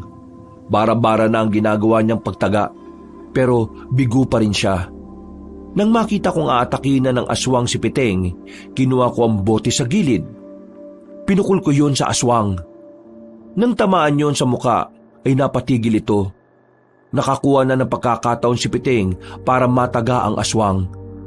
Tinamaan niya yun sa ulo kaya agad itong bumulagta. Pre, sa ulo! Sa ulo natin siya dapat birahin! Sige, sa ulo! Ang galing ng pagbato mo ron, pre Pero, wag mo na kulitin Kung nagkamali ka dun, sa ulo ko tatama yun. Yun lang ang una ko naisip Akala ko kasi mamamatay ka na. Tara na, pre! Hanapin na natin si Mang Juan! Dahil nakapatay na kami ng aswang nung sandaling yon, nagkaroon na rin kami ng lakas ng loob para lumabas. Habang nagkakagulo sa baryo, pasimple kaming tumakbo para lagpasan ng mga yon. Pero muli kaming napatago nang makitang dumating na ang mas maraming aswang. Natanaw namin na matandang babae na sinasabi nilang pinuno ng mga yon. Nako, naloko na. Paano natin mahanap si Mang Juan ito? Saan ba kasi natin mahanap yung parato para tumigil na sila? Buwisit naman Baka naman kasi napunta dun sa mga armadong lalaki. Hindi. Teka. Isipin ko Parang meron akong nakita May naalala ko. Sandali. Ano? Anong naalala mo? Teka nga lang kasi. Huwag ka magulo. Nag-iisip ako Basta ang sabi ni Mang Juan, parang lalagyan daw yun. Oo nga. Ang kulit mo naman Manahimik ka nga muna, pre. Niisip ko pa kung saan ko nakita. Pinikit ko ang mga mata ko. Bigla ko na lang naalala na parang meron akong nahawakan na kakaibang bagay na kulay ginto. At maya-maya lang, naalala ko na kung ano yon. Alam ko na kung nasaan yung punyemas na aparato na yon. Ha? Nasaan? Nasa bahay lang namin. Naalala ko, meron ako nakitang parang garap ko na ginturin. Naitago ko yun sa ilalim ng papag ko. Kailangan ko makuha yun para maibigay na sa kanila. Para itigil na nila yung mga ginagawa nila. O yan ang gagawin mo. Uuwi ka. Paano kung makita ka ng mga residente dyan? O kaya yung aswang? Tingnan mo kapag lumabas ka rito, makikita ka kagad nila. Wala na akong pakialam. Kailangan ko sumugal, pre. Kung hindi, mas maraming pambuhay ang mawawala. Dito ka lang. Ako nang bahala. Uy! Wisit ka! Teka! Wala nang nagawa si Piteng nang tumakbo na ako palabas sa pinagtataguan namin, Kabanong. Karipas ang ginawa ko para lang makarating agad sa bahay namin. Pero sa kasamaang palad, nakita ko ng mga aswang. Pati na rin ang matandang babae na pinuno ng mga aswang. Pero wala akong pakialam. Ang tanging nasa isip ko ay ang makuha ang parato at maibalik na sa kanila. Matagumpay ako nakarating at agad kong kinuha ang parato sa ilalim ng papag ko. Napangiti na lang ako kasi akala ko matitigil na ang kaguluhan. Palabas na sana ako ng bakuran nang biglang dumating ang matandang babae. Kasama niya ang iba pang aswang. Nanlilisik ang kanilang mga mata. Ramdam na ramdam ko sa kanila ang gigil. Huwag niyo ako sasaktan. Nakita ko na yung hinahanap niyo. Di ba ito yon? Parato ba ang tawag dito? Ito binabalik ko na. Paglapastangan sa kultura at paniniwalang espiritual ang ginawa niyong mga tao. Mga wala kayong moral. Teka lang. Hindi mo naman kailangan magalit. Ito na nga Di ba ito naman ang dahilan kung bakit kayo narito? Ito na, kunin nyo na. Kahit ibalik mo ang parato, hindi nyo na may babalik ang sinira nyong dangal na mga namayapa naming mahal sa buhay. Niyurakan ninyo ang kanilang mga kaluluwa. Ninakawan, pinagsamantalahan at sinaktan nyo pa ang nagbabantay sa kanilang mga kaluluwa. Walang kapatawaran ang ginawa nyo. Tunay nga na mga tao ay tunay na mga demonyo. Teka, sandali. Hindi naman kami ang nagnakaw talaga Nakuha lang naman namin yung mga kayamanan doon sa leader ng mga armado. Paano mo nasabi na hindi nyo ninakaw? Buong baryo nyo ang nakinabang. Hindi lang ito tungkol sa parato at sa mga kayamanan na kinuha nyo. Tungkol na ito sa pambabastos niyo sa aming lahi. Kaya humanda kayo ngayong gabi. Lalong-lalo ka na nagtago ng parato na yan. Pipira-pirasuhin ka namin. Mga kasama, paslangin niyo ang binatang yan!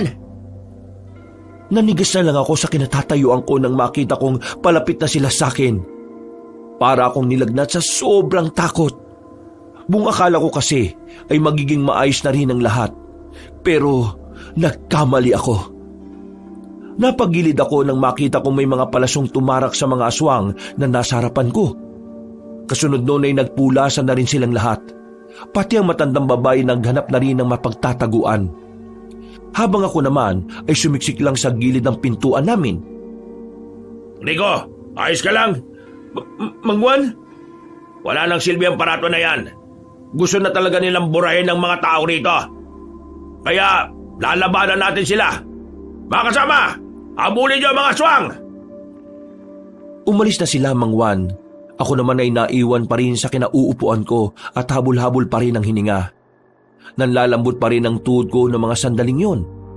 Ramdam na ramdam ko pa rin ang takot. Pumasok ako sa bahay.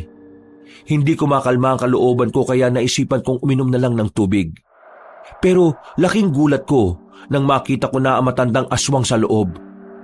Hinintay lang pala niyang makaalis si Mang Juan. Ha? Paano ka nakapunta dito? Akala mo ba'y hahayaan kitang mabuhay? Ikaw ang dahilan kung bakit may gulo. Ikaw ang may pasimuno ng lahat.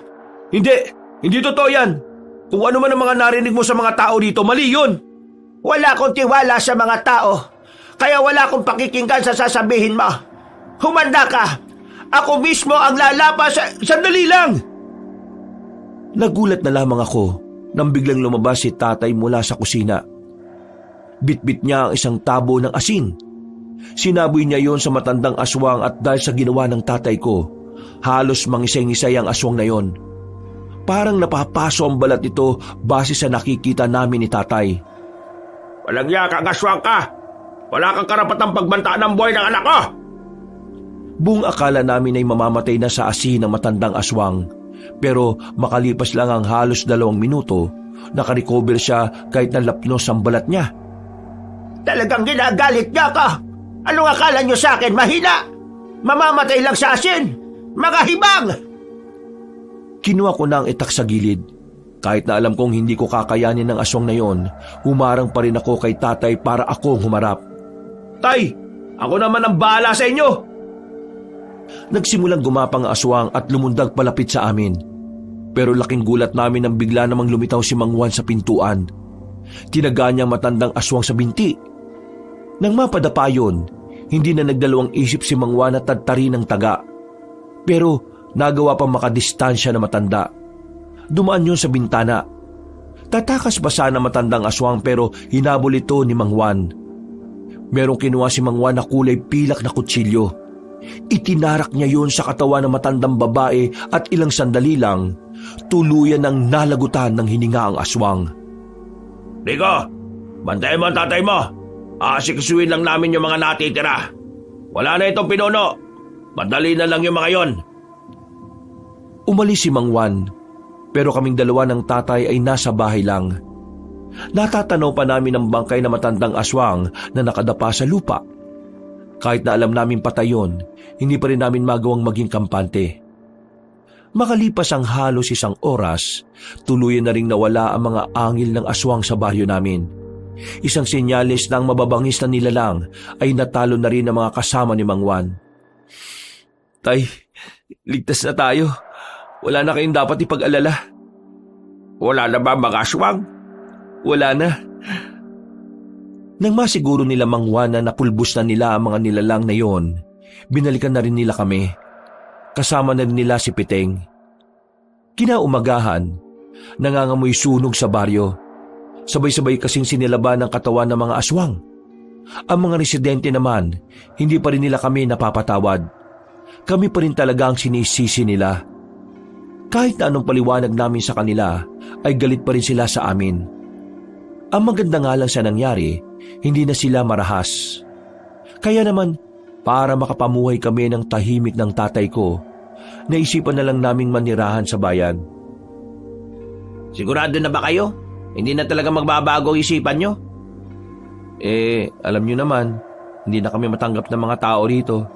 Kaya mas maganda na rin siguro kung lalayo na lang kami. Pare, pasensya na pala sa inasal ko ha. Wala akong nagawa para tulungan kayo. Inuna ko pang maglaklak.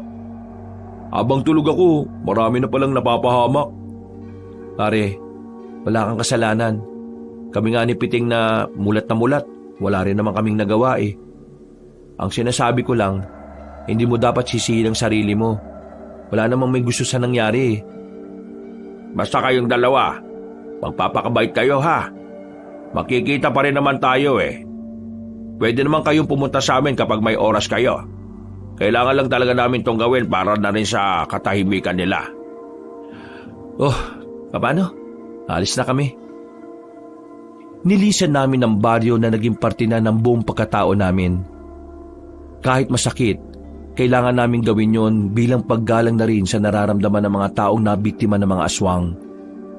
Namuhay kami ng payapa ng tatay ko nang nasa bayan na kami.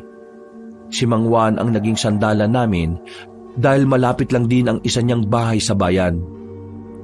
Kabanong, sa mga nangyari, napagtanto ko rin na talagang iba ang naidudulot ng kahirapan sa buhay ng isang tao.